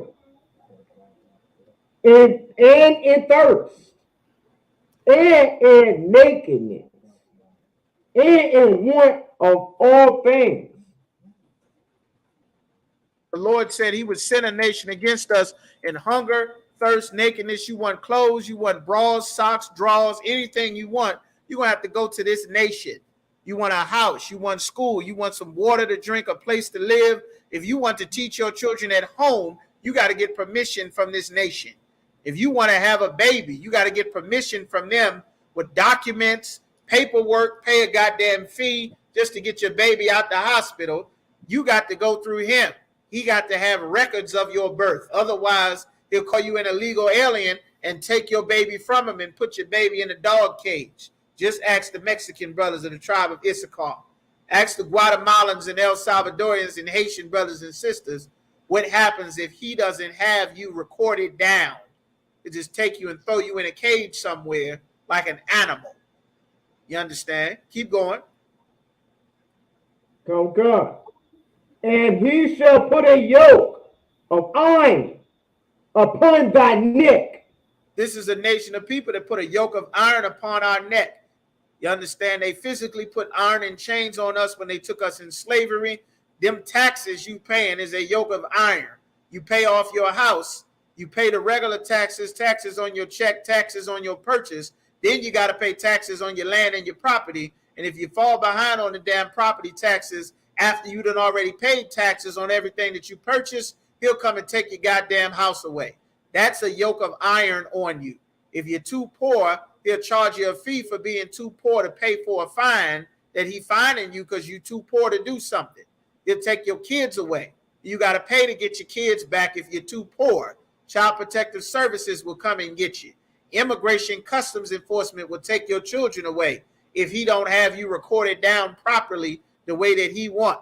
As long as you are not an Asian, Arab, African, or an East Indian, everybody else is going in a dog cage. You understand?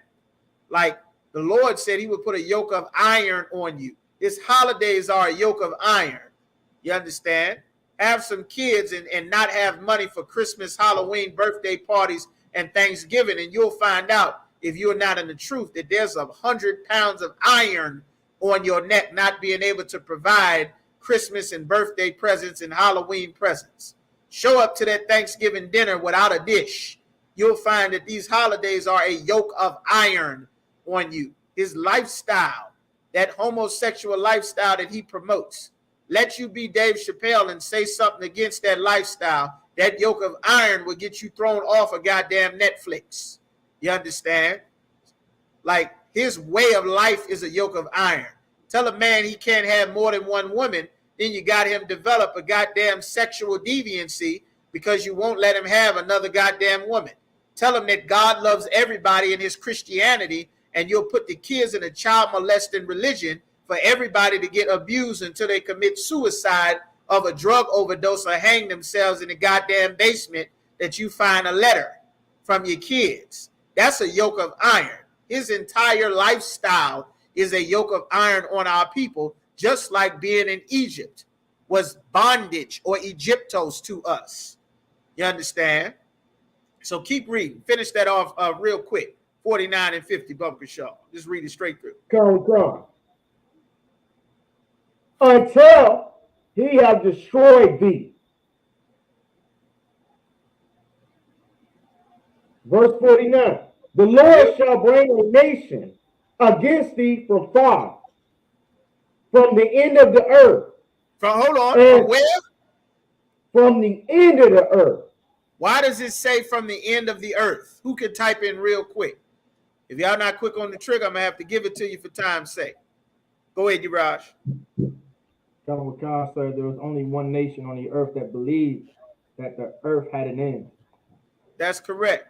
There was a nation of people, the nation of people that's being described, the so-called Caucasian, believed that the damn earth was flat. That's why it said from the end of the earth, that's spiritual, because in their spirit, they thought that the earth would just drop off once you got to the edge of it. That's why it's written that way. These are all the clues describing who the Bible is talking about. Keep going. Give me Job 9 and 24, Urash. Just hold that so we can go straight there, Bubba Shaw. Go ahead, finish this up, Kudat. Bubba Shaw.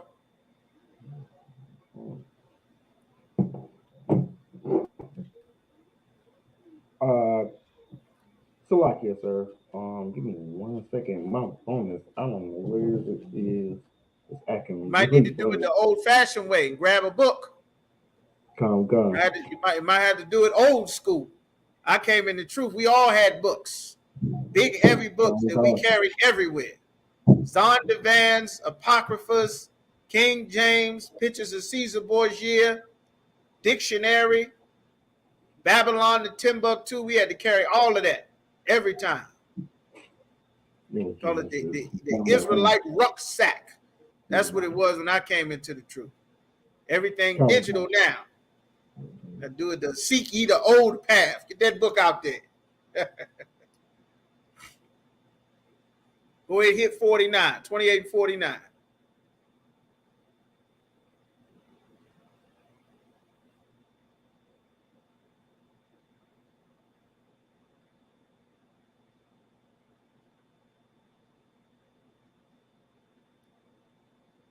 You too up. You too up.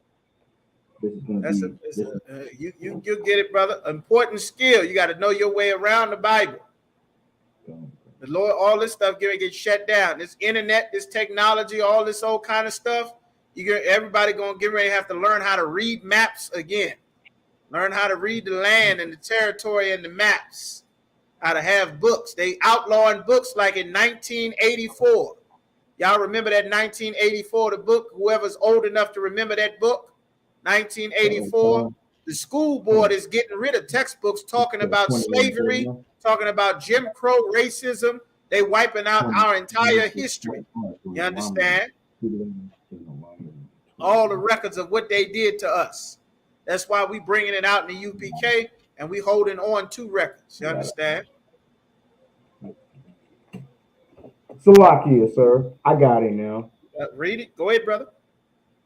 The Lord shall bring a nation against thee from far,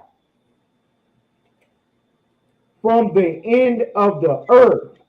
Speed it up, brother. Speed it up for me. As swift as the eagle fleeth. A nation whose tongue. As swift as the eagle flieth. The eagle's flying. Their symbol is the eagle. That's why it's saying that. The Romans, America, it's on your dollar, it's on your quarter, it's on the post office truck, it's on the Great Seal, it's at the Senate, on the Declaration of Independence. That has always been the symbol. Symbol of Rome, symbol of Spain, symbol of Italy, symbol of Greece, symbol of the goddamn Adolf Hitler. Their symbol is that eagle. That's why it's written in the Bible. This is Cain's descendants that is talking about, Esau's descendants that is talking about. This is the nation that's being described. The ones that sold us and bought us in slavery, the ones where their symbol is the eagle. All right? Keep going. A nation whose tongue thou shalt not understand. They came, we didn't understand their tongue. Many tongues. That's why we had to learn their English, their French, their Spanish, their Latin, their Dutch. You understand? We didn't understand their tongues. When they came to conquer the lands of the Central South America and the Caribbean, they spoke in Latin. Nobody knew what the hell they were saying. They were saying, white man, come and steal everything. You belong to the crown now. That's what they were saying. Nobody knew.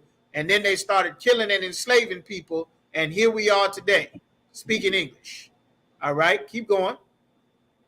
Verse 50, a nation of fierce countenance. All right. Which shall not regard the person of old. They don't care about the old. I said, speed it up, brother. Nor to favor to the young. They don't care about the old or the young. They're going to kill old George Floyd. They're going to kill Alberta Spruill. They're going to kill you in the church. They're killing at the mosque, the school, the gay nightclub, the straight nightclub, the Oklahoma City bombing, Sandy Hook, Pearland, Texas, Columbine, Virginia Tech, Iraq, Afghanistan, Vietnam, Korea. They don't give a damn. This is the murderer that God called the murderer of the earth. That's why that mark was put on Cain, that mark that was born on Esau. The blessing that Esau got is that Esau was blessed with the sword. You understand? All right.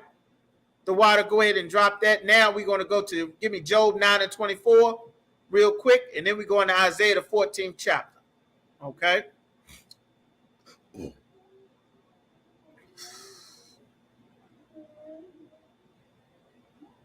God, this is the book of Job, chapter 9, verse 24.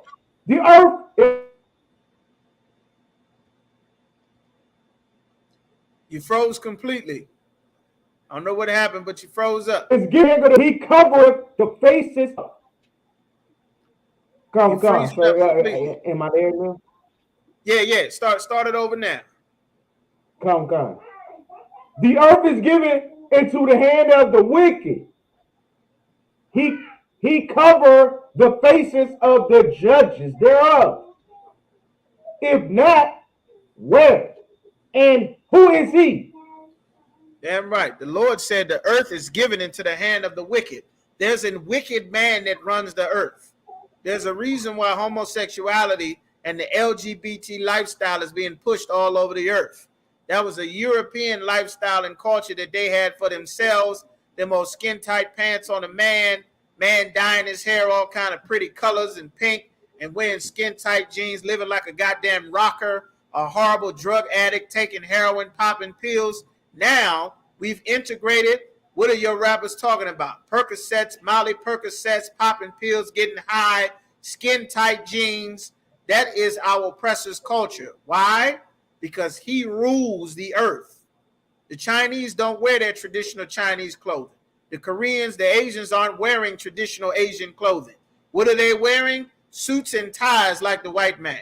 They aren't growing their Chinese hair and little beards for wisdom. They shaving their face. Why? Because the earth is given into the hand of the wicked. And if they want to be looked at as a decent, civilized human being whose lives matter, they better try as hard as they can to look like a white man.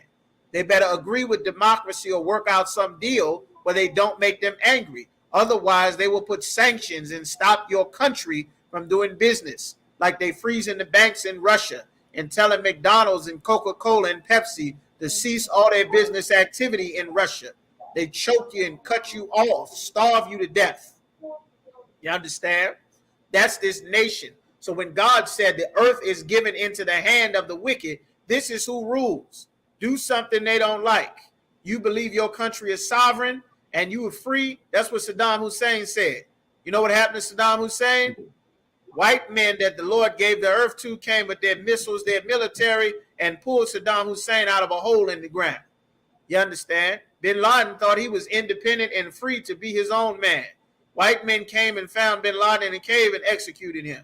Muammar Gaddafi said the same thing. You know what happened to Muammar Gaddafi? They sent money and killers and guns and fighter jets, and Muammar Gaddafi got a bayonet shoved in his rectum before he was beat to death in the street in broad daylight by his own people that America put up to get him out of power. That's why the king of Egypt and Assad in Syria and Ahmadinejad in Iran, they seen how everybody's heads was on the chopping block, and they obeyed the oppressor and stepped down because the earth is given into his hands. You understand? That's what the Bible is talking about. And when it says he covered the faces of the judges that the Lord set up are the prophets, the disciples. Christ is the ultimate judge that the Lord set up. What did they do? They made them all white men. They painted them white so that the whole earth believes that all of the people in the Bible are the white man. They made the Jews white men. Moses, you get ready to see the 10 Commandments by Charlton Heston as this damn Easter holiday is coming up. You're going to see a whole bunch of white people playing the people of the Bible. They do this all the time. Jim Caviezel, Mel Gibson making Bible movies, but all white men. When everybody in the Bible was black except the devil that the Bible speaks of. Now, we're going to get the devil. We're going to Isaiah chapter. We're going to Obadiah. Go to Obadiah 1 and 10, Urash. You give me Ezekiel 35 and 5, Kodak, and I'm getting ready to go to Isaiah 14. We're going to try to get through these as quick as possible. All right, because it's a lot of chapters. Whoever got that first, go ahead. You want me to go to Isaiah? No, I told you Ezekiel. One of y'all go to Ezekiel 35 and 5. One go to Obadiah chapter 1 and verse 4. Go to 1 and 4. You go first, Shirash. Come, sir. Obadiah chapter 1 verse 4. Go, thou exalt thyself as the eagle. Who makes themselves the eagle? This is who the scriptures is talking about. Again, we have that eagle. That eagle is the symbol of the Edomites, of our oppressor. Keep reading. And though thou set thy nest among the stars. The nest among the stars is talking about the International Space Station. As a matter of fact, give me verse 2. Verse 2 of Obadiah. Behold, I have made thee small among the heathen. The Lord made them small and weak amongst the heathen. That is what is happening. They're seeing all of their murders, all of them killing us, talking about how wrong the Arabs are. Then they see them murdering and lynching black men, women, and children, putting Hispanics in dog cages and gunning them down on the border, whipping them on horseback with rich white men volunteering to just torture poor people running for their lives on the border of Mexico. You understand? Keep going real quick. Thou art greatly despised. Everybody hates them now. The Chinese, the Arabs, the Asians, the Koreans is talking about getting back together to make it one big Korea all over again. America had to get in the way of stopping that. The Africans wanted a Central African currency. Then they started murdering all the Arab leaders in Libya and started wars all over Africa. Saddam Hussein took $87 billion out of his currency from the World Monetary Fund to make a united Arab currency. That's when they started bombing all the Arab countries from Yemen to Saudi Arabia, everywhere, forcing them to die or step down. All of the heathen hate them. Keep going. Verse 3, the pride of thine heart hath deceived thee. This is a very proud and arrogant people that have deceived themselves. Keep going. That's like as though, it's like not those, it's like as thou that dwellest in the clefts of the rock. That dwellest in the clefts of the rocks. This is where the Lord drove Cain, a caveman. Why did he drive him in the clefts of the rocks? His face was hid from the sun because he lived in the caves. The word Caucasian means cave dweller or caveman. That's why when they leave the caves, everywhere they go, they destroy everything. They can't have a civilized society with men, women, children, and family. They got to have two men be together. A woman pretending to be a man, murdering the babies, starving the people to death, stealing all the resources, poisoning the goddamn air and the water, bombing, killing everybody, traveling, destroying every goddamn thing, stealing everything, lying about everything, all in everybody's business, nobody free to do anything that they disapprove of. Keep going. Whose habitation is high. They live very high. That's why they make skyscrapers. That's why they have the penthouse. That's why our people living in high-rise apartments, living in New York, 30, 40 feet, 30, 40 floors of apartments and gigantic hotels. They used to make projects like Detroit. Like, what was that project? Murphy Homes down in Baltimore, Cabrini Green in Chicago, 30, 40 floors of projects to stack you on top. You understand? On top of each other, living like ants and roaches. That's how they live. That's their culture. We don't come from that. We feel the land. They want to live in the goddamn tower that reminds them of their home, the caves. That's why we walking on stone. They built asphalt and gravel on the ground. Everything turned to stone. You don't see no grass in the city. They got stone every damn where with gravel and asphalt. This is a caveman. That's who the Lord gave the earth in charge of. Keep going. That saith in his heart, who shall bring me down to the ground? Who going to see me? Nobody can deal with my Army, Navy, Air Force, Marines, and my Space Force. Nobody tell me what to do. Keep going. Verse 4, though thou exalt thyself as the eagle. They puff themselves up as the eagle. Keep going. And though thou set thy nest among the stars. The nest among the stars is the International Space Station. They started that space race in the 60s. You understand? With Russia sending astronauts, the first man to moon, to Mars, going out of space, the space shuttles, Apollo 13 and all of that. This is the people that's being described in the Bible. Keep going. This will I bring thee down, saith the Most High.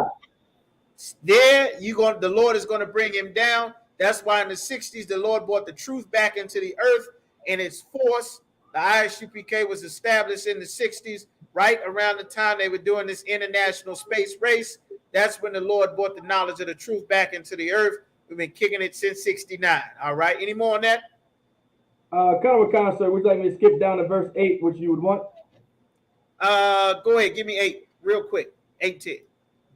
Oh, I mean, Salaki, so I think you wanted 10. I apologize. Salaki, verse 10. Hold on, Salakia. Give me, we can't skip verse 5. Give me verse 5. Kind of sir. Obadiah chapter 1, verse 5. If thieves came to thee, if robbers by night.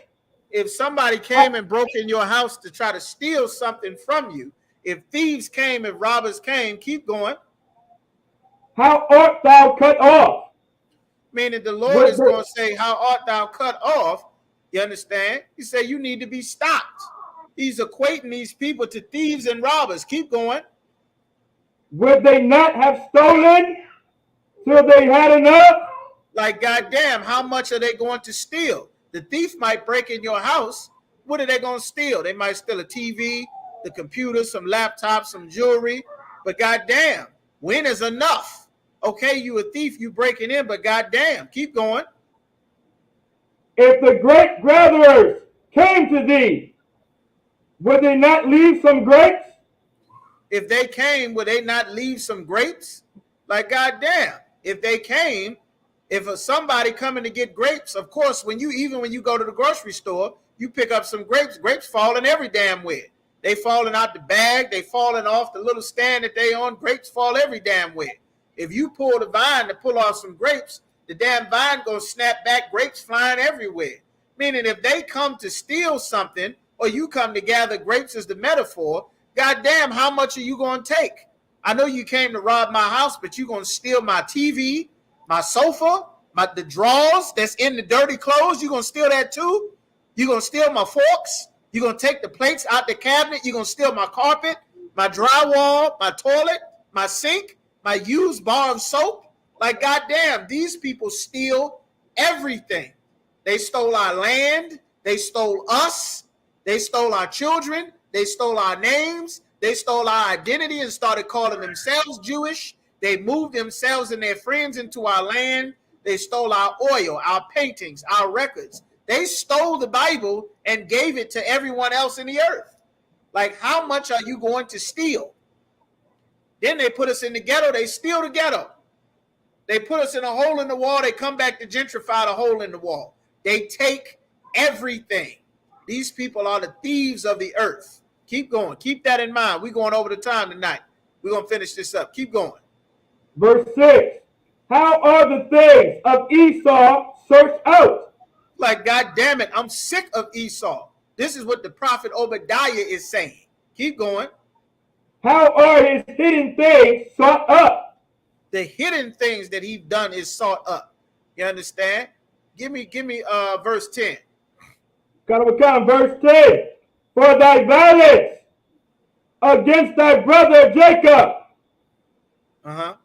shame shall cover thee. All the murder, all the slavery, killing the Native Americans, killing the Aztecs, the Mayans. The reason why Mexicans, the reason why the Central Americans is calling themselves Guatemala and El Salvador, and the Puerto Ricans is calling themselves Rich Port, and the Haitians are calling themselves Hell, which is what Haiti means, which is what the French named them, and Jamaica, and Afro-American and African-American and Seminole and Cree. Those were not the names of any of the native tribes. Those are the names that these oppressors gave our people after they murdered and conquered us. Lee and Jimmy, Mitchell and Smith and Bass and Willie and Kenny and Tommy and Ricky, Castillo and Brandon and Maria and Jocelyn and Yesenia and Cortez. These are their damn names. These are not our names. These are the names of their people. In addition to them stealing us, they stole our identity. This is why the Lord is saying, I'm sick of these goddamn people. You understand? Shalom, warrior, I got you. Y'all about you, Shepherd Talk. Keep going. God, sir.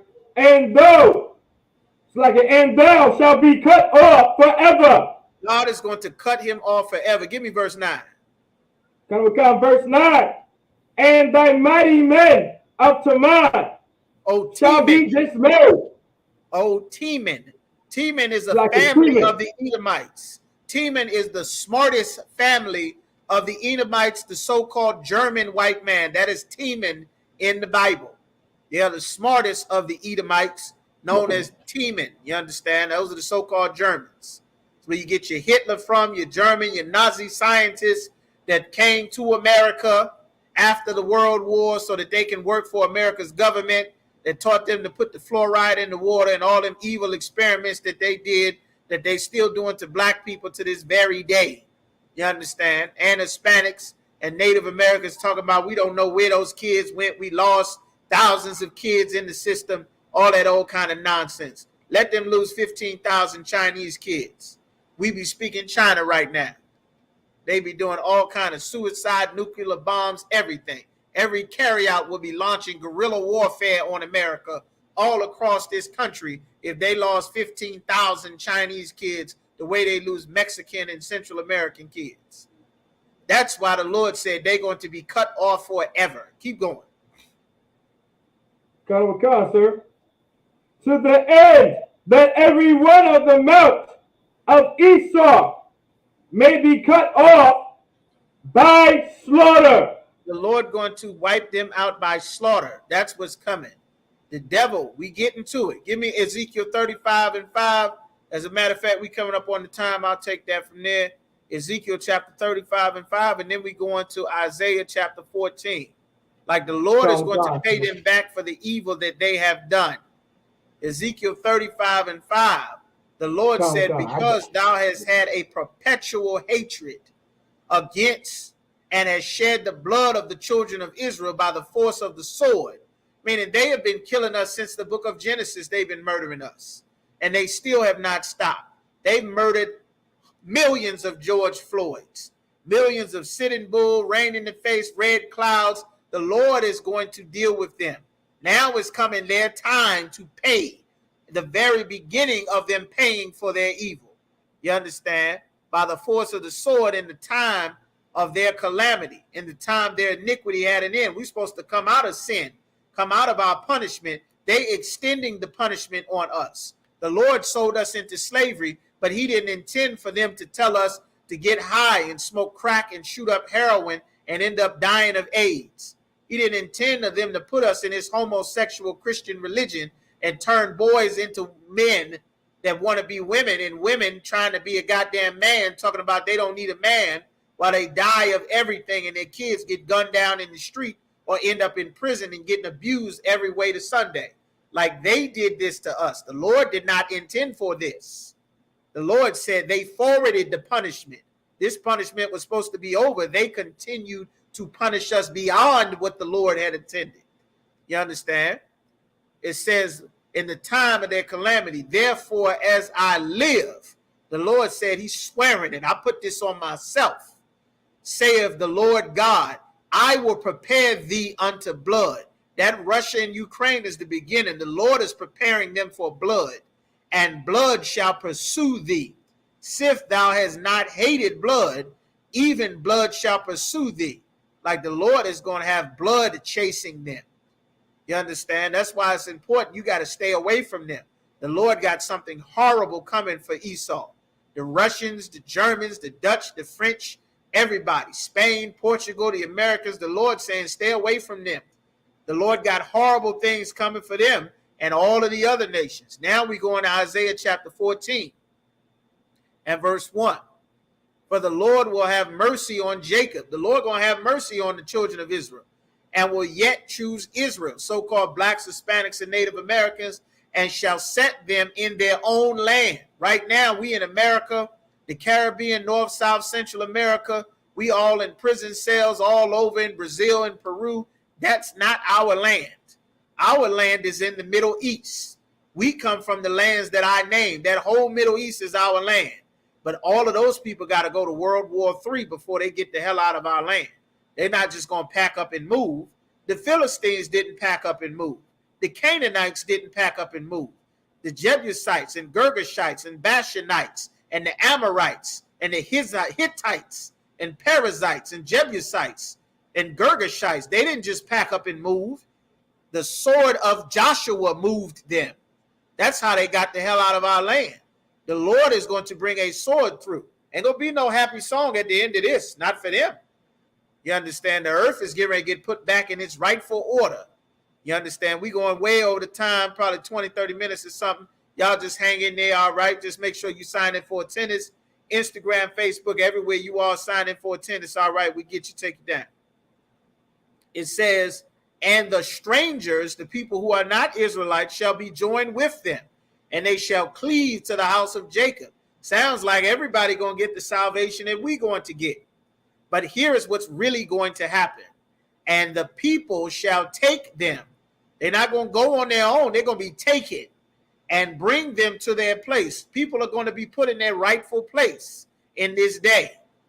And the house of Israel, so-called blacks, Hispanics, and Native Americans, shall possess them. We're going to own them in the land of the Lord for servants and handmaidens. They're going to be slaves.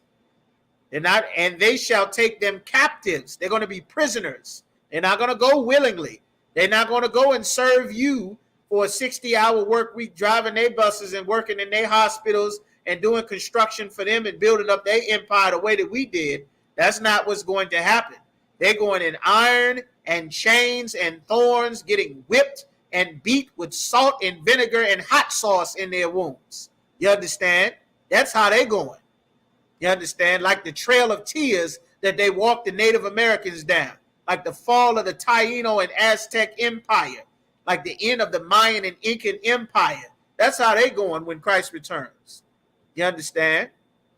It says, and the people shall take them and bring them to their place, and the house of Israel shall possess them in the land of the Lord for servants and handmaidens, and they shall take them captives whose captives they were, and they shall rule over their oppressors.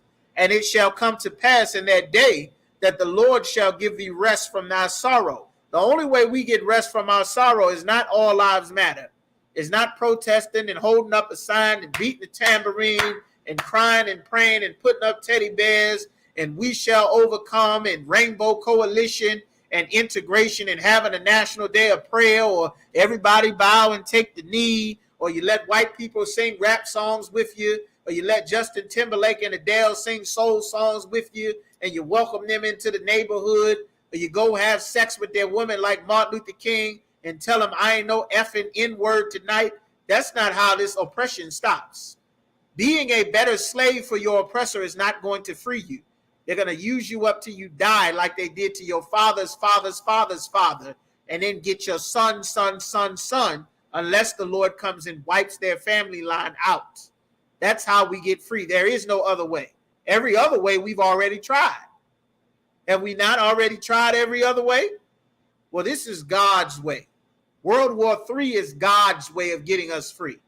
You understand? We tried to go back to Africa, and the Africans ate us. That was what was in the Liberian Civil War. They were eating our people.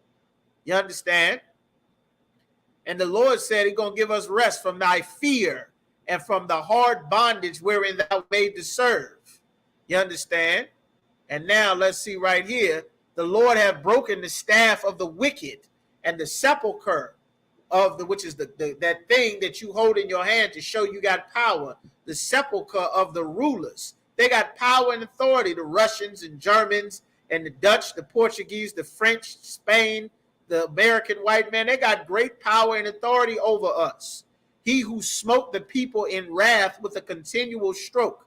They were continually hitting us, putting their knees on our neck. They broke Freddie Gray's neck. They broke George Floyd's neck. They continuously been doing this to our people. This is what the Lord has been saying. All right. It says he smote the people in wrath with a continual stroke. He that ruled the nations in anger and persecuted, and none hindereth. From Alexander the Great to the Roman legions, to the army, the navy, the air force, the Marines, the Green Berets, the Delta Force, the FBI, Europol, Interpol, Spetsnaz, the Russian intelligence, the CIA, the DEA, the FBI. They continually ruled in power and authority over everything. The World Monetary Fund, the International Monetary Fund, the State Department, NATO, they've ruled constantly. You understand? This is who the Lord is talking about. The whole earth is at rest and is quiet. They break forth into singing. Everybody will be joyful once these people are removed from power.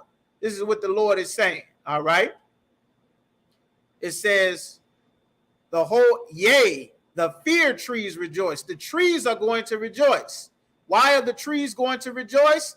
Because now the trees are not going to be poisoned. They're not going to have pesticides and harmful chemicals sprayed on them. They're not going to get cut down to make ways for shopping malls.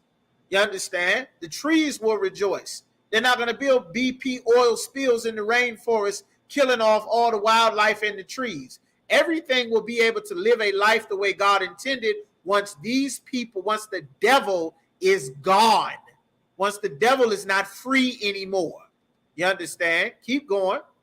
And the cedars of Lebanon saying, since thou art laid down, no fellow has come up against us. The cedars of Lebanon, the trees that were in the Garden of Eden, talking about the family trees, not the literal trees, like a cedar tree that you get cedar wood from, talking about the family trees, which is the trees that were around the garden in the book of Genesis. You understand? All right. Y'all staying there. We going over the time. It's well worth it. All right. Y'all hang in there. All right. He said, no feller has come up against us. There aren't wars anymore because everybody is back in their own land. This person that travels and steals all the water, the land, the gold, the resources, now we can live a decent life where I don't have to sell my daughter into prostitution if I'm a Chinese, an Indian, or an Arab man, because all of the wealth and power is in the hands of white British men that they stole from India in the 50s and the 60s. Since the days of Mahatma Gandhi. Now we can finally have a decent life. We can live a civilized life. Nobody's going to take your little Asian sons and make them lady boys for the sailors to have sex with and Esau sex tourism escapades. Nobody's going to make your woman choose between another baby or having a pig to eat. You're not going to starve to death anymore. The land won't be poisoned. Everything in life will function. You won't have a bunch of Arabs and everybody invading everybody, stealing and killing because all of the resources have been taken away. The rightful rulers of the earth will be in power, you understand, in these days. You understand? That's why the Bible said the earth was given into the hand of the wicked. Who is that wicked? We've established is the oppressor, the so-called white man. All right? Verse 9, hell from beneath is moved to greet thee. Is moved to thee. The hell, the condition of hell, of endless warfare and violence that every other people suffers since the oppressor has come to their land. That's why they on the news saying these are Europeans in Ukraine that is being evacuated. This isn't Africa. This isn't a third world country. This is a developing nation in the world that's being evacuated. These are decent human beings. These aren't African refugee camps or Afghanistan's. These are decent human beings. They're Europeans, and I hate to say it, like their racism and their arrogancy has so proudly puffed them up that they don't think anyone else's life matters. That's why they travel and kill and murder everywhere. This is a caveman. They should not be free. They should be in iron and chains in a dungeon somewhere that you got to carry out with 4 men holding chains and iron so that they don't get loose like a monster. You understand? It says, hell is moved to greet thee at thy coming. It stirreth up the dead for thee. All the chief ones of the earth, all the armies of the earth, they're ready for you to get this World War III. It have raised up their thrones of all the kings of the nations. This is the governments of the nations of Russia, Turkey, Saudi Arabia, China, Korea, Iran, everybody getting ready to get in this. This is how you get the peace that comes in the previous verses. The Lord brings the devil into World War III. All they that speak shall see thee. Art thou become weak as we? You're supposed to be a good white man. Are the Ukrainians running? Are the Ukrainians running from war like the Afghans and the Africans? Are they a refugee fleeing their home like a Mexican, like a Guatemalan or El Salvadorian? Is their home not safe, filled with warfare and violence, that they are in fear for their lives? Are white people being made refugees by other white people? That's what this scripture is talking about. That's what's happening right now in Russia and Ukraine. Barakatah Yahweh Yahweh Shai. Art thou become weak as we? Art thou become like unto us? Are you a third world country with all kind of bombs and tanks and getting invaded? When the last time the European country has been invaded? Hitler? When the last time tanks from one Edomite invading another Edomite? These is white people attacking each other like they're Africans, like they're Arabs, like rival drug dealers in the black neighborhood, like rival drug cartels in Mexico and Central and South America. Have they become like all the rest of us? That's what he's asking. You understand? Verse 11, Thy pomp, thy arrogance is brought down to the grave. You getting ready to die like everybody else has been dying. The noise of thy vows, all those songs that you singing, God bless America, we free and proud to be this and that, and no one can touch me and all of that. The Lord said you are going to be touched. That's what the Lord has said. And the worm is spread under thee, and the worms cover thee, meaning destruction and decay is getting ready to eat your empire alive. COVID is coming. You understand? The new COVID, all the diseases and plagues that the Lord sent of Egypt, they are coming to wipe out your empires. Civil war is coming. World war is coming. You and your own people is fighting against each other. This is what Christ prophesied about in Matthew, the 24th chapter. You understand? Let's get some more.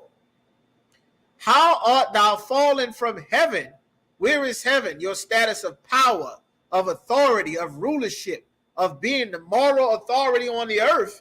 Now they see that you the murderer. They see you killing black men on the camera with their hands up. They see you shooting people in the back. They see you beating and killing innocent women in their sleep, like a Tatiana Jefferson and Breonna Taylor. They see how you a murderer. They see you stealing and robbing and killing, like the president of Korea, Mr. Rocket Man, said, y'all murdering poor black boys in the ghetto, like Tamir Rice. Talking about Korea's civil rights violation. Look at your human rights violations. Have you become like one of us? That's what this is talking about. How art thou fallen from heaven? Your position of power and authority, O Lucifer, son of the morning. They even have the so in their spirit. There's a TV show called Lucifer that's on Netflix. 6th season, telling you exactly who Lucifer is. A nice white man playing Lucifer. It's a good show. I enjoy the hell out this show because I know the Bible. You understand? Y'all might want to check it out. It says, how art thou fallen from heaven, O Lucifer, son of the morning? You bring bright and shining. You supposed to be NATO and UNICEF and dropping food from the sky. And when you see the Americans, they bring in those NATO helmets and America and morality and all of the rights and stopping the evil Africans and Arabs and bringing all of the goodness like Spider-Man and Sleeping Beauty and Cinderella and Jesus and Moses and God and the angels. Now you fallen from that position. Nobody looking at you like Jesus and angels and Mary. You're not Sleeping Beauty no more. You're not Cinderella no more. You're not Princess Frozen anymore. Now they're going to see you for who you really are. How art thou cut down to the ground, which didst weaken the nations? How did you weaken the nations? You dropped bombs on them. You flew predator drones. You sent your destroyer missiles. You bombed Hiroshima and Nagasaki. You bombed Seoul, South Korea. You bombed Japan. You killed the Vietnamese and the Cambodians.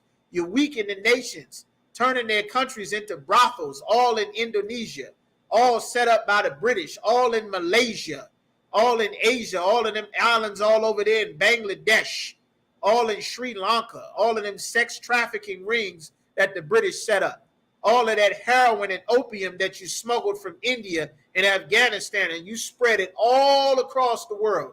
All of that weed, that ganja plant comes from India, comes from Pakistan. They spread that all over the world. Heroin and Percocets all over the world. Cocaine and heroin all over the world. You did this. Your CIA, your FBI, your government chemist. You created the Taliban and ISIS, training up Mujahideen fighters to fight the Russians when they invaded Afghanistan. You did this. There was a man that did this. You understand?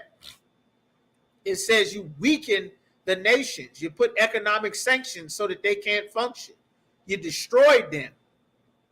You understand? It says, for thou said in thy heart, I will ascend into heaven. I will exalt my throne above the stars of God. That's that International Space Station.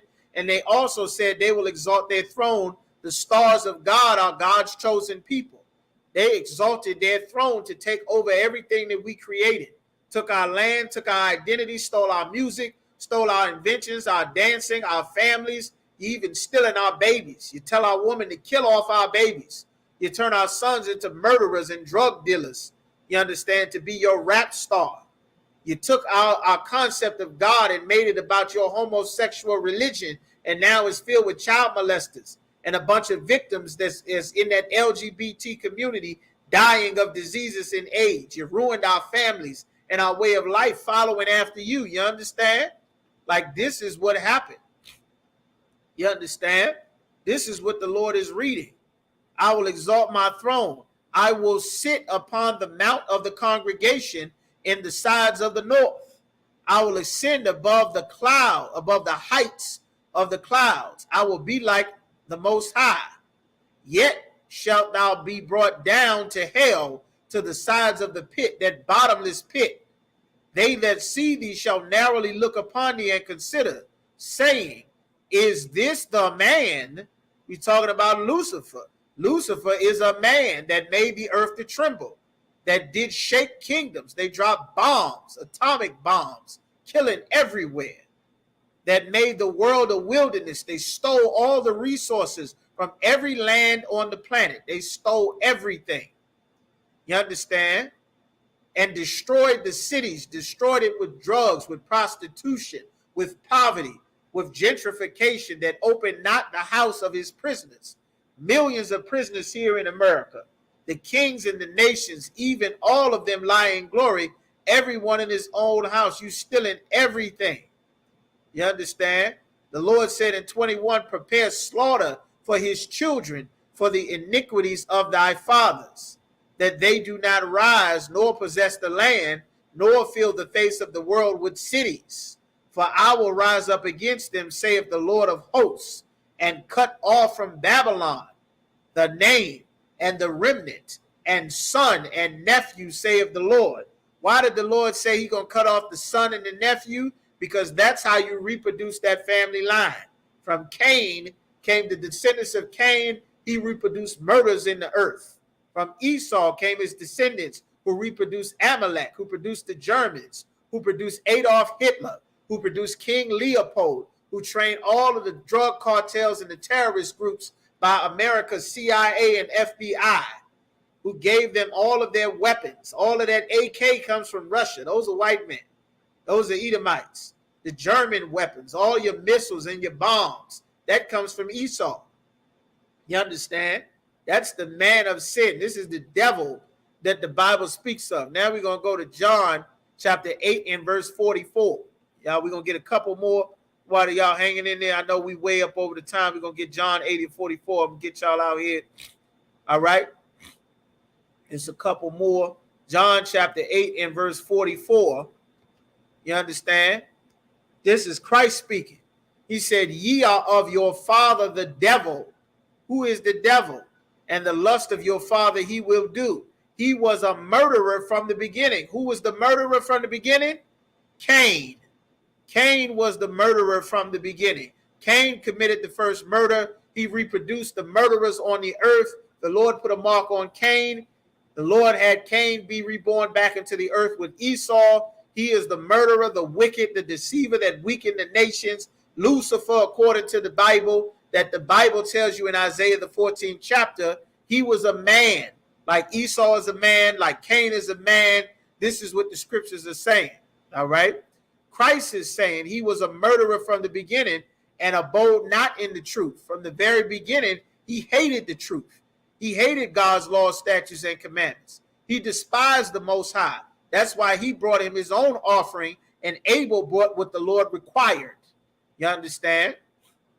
And he murdered Abel for the Lord loving him, because there is no truth in him.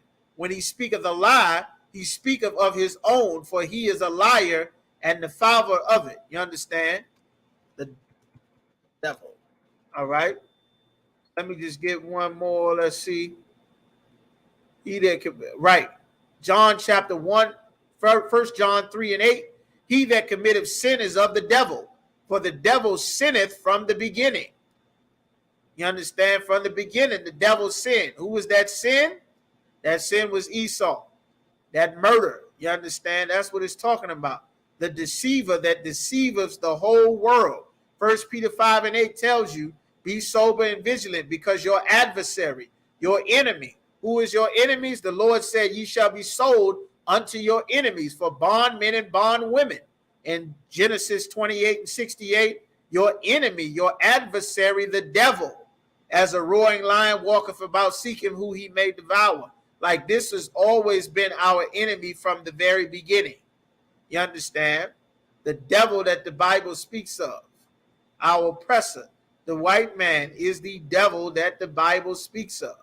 The deceiver, the murderer from the beginning, and the Lord put the mark on him. All right? Deceiveth. Deceiveth.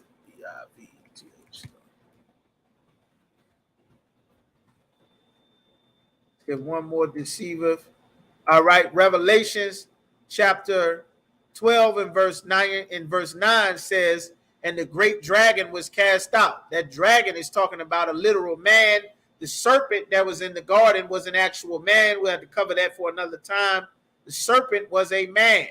It calls him the great dragon because he was short in power back then. He was a serpent. Now he's the great dragon. The leader of the Ku Klux Klan, who is a man, who is Esau, the Edomites, is called what? The Grand Dragon.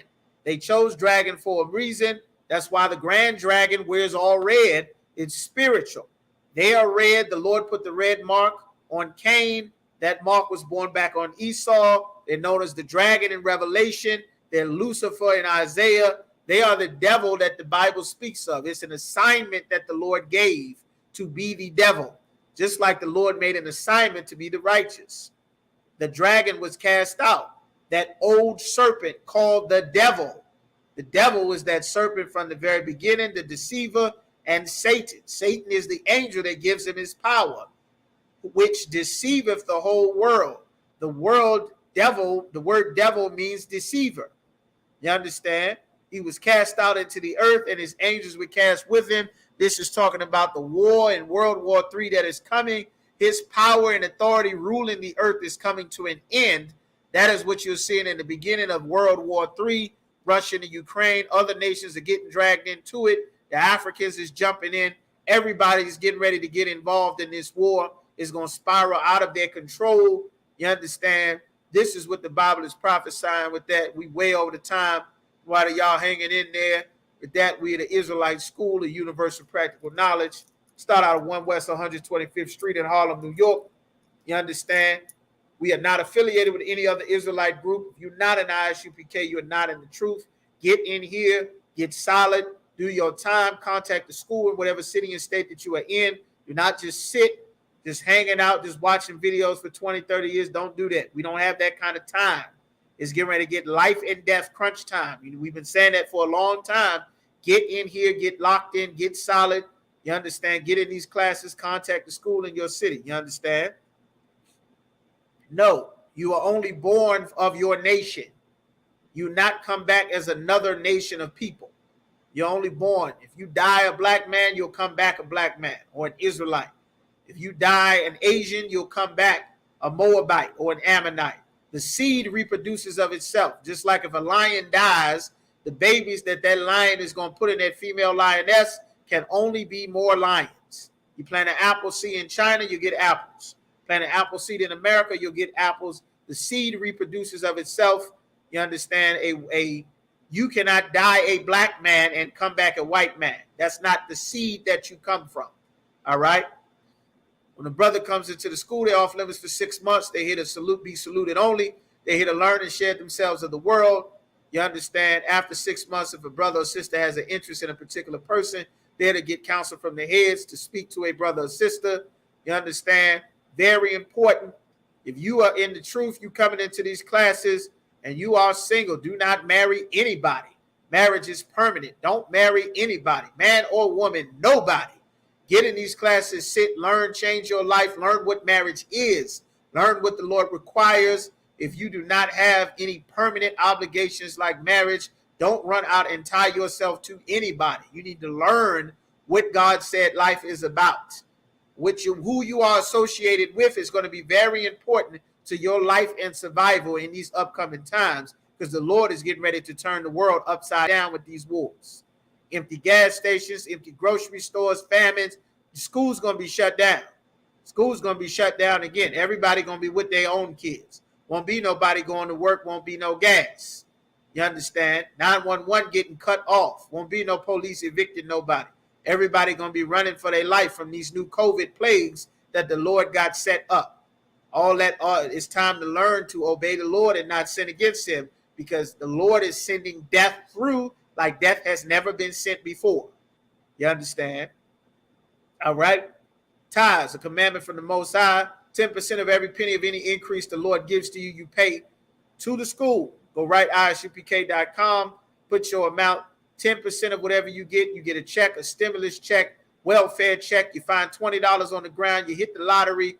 10%, everything that you get, 90% of the money belongs to you. 10% you need to pay to the Lord. The only way you pay to it is to the prophets that the Lord set up. The only place the Lord set up is the Isupk. Everywhere else you send the Lord's money, you are a thief and a robber, and expect your bank accounts to be empty soon. You understand? All right.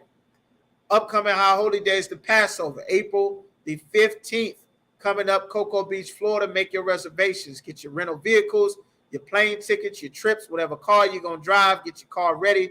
Book your hotels. Pay your Passover fees, $200 per adult. Everybody 17 years old and older, pay your Passover fees. Get ready. Get ready to get down there. You understand? Lastly, any brother wants to be a trooper in the school, contact the school and say, I want to be a trooper. Don't be halfway. The Lord will spit out a lukewarm. All of the evil that the Lord got going on, do not play with the Most High. Don't let your mommy, your daddy, your husband, your brother, your sister, your aunt, your uncle, your job, your kids, don't let anybody stop you from getting in these Isupk classes. Contact the school, get counseling if you need to. Do not play. Time for playing is over. It's getting ready to cause life. Great loss of life is coming to the earth in a way that is unavoidable. Get in here and learn exactly what to do. Get in here, lock in. You understand? You want to be a trooper? Get in your all black, contact the school, whatever city and state that you're in. At the end of most of our UPK videos, there's a list of all our schools. If you Google ISUPK in whatever city and state that you're in, chances are the phone number and school will show up. Go on isupk.com. We got a listing for all of our places that we have classes all throughout the Caribbean, all throughout the West Indies, all throughout Central, South America, Mexico, North America, Canada. You understand? All in Europe, in the UK. Contact the ISUPK. You understand? With that, give one courtesy salute to the brothers. Yahweh Bashim Yahweh Shai Barakatham. To the sisters, Yahweh Shemal Athon. Bashim Yahweh Shai. Pay your tithes. Tune in. Next class going to be Friday, Hebrew language class. New episodes of The Bible is Black on our YouTube channel. Check them out. All right. And with that, shalom.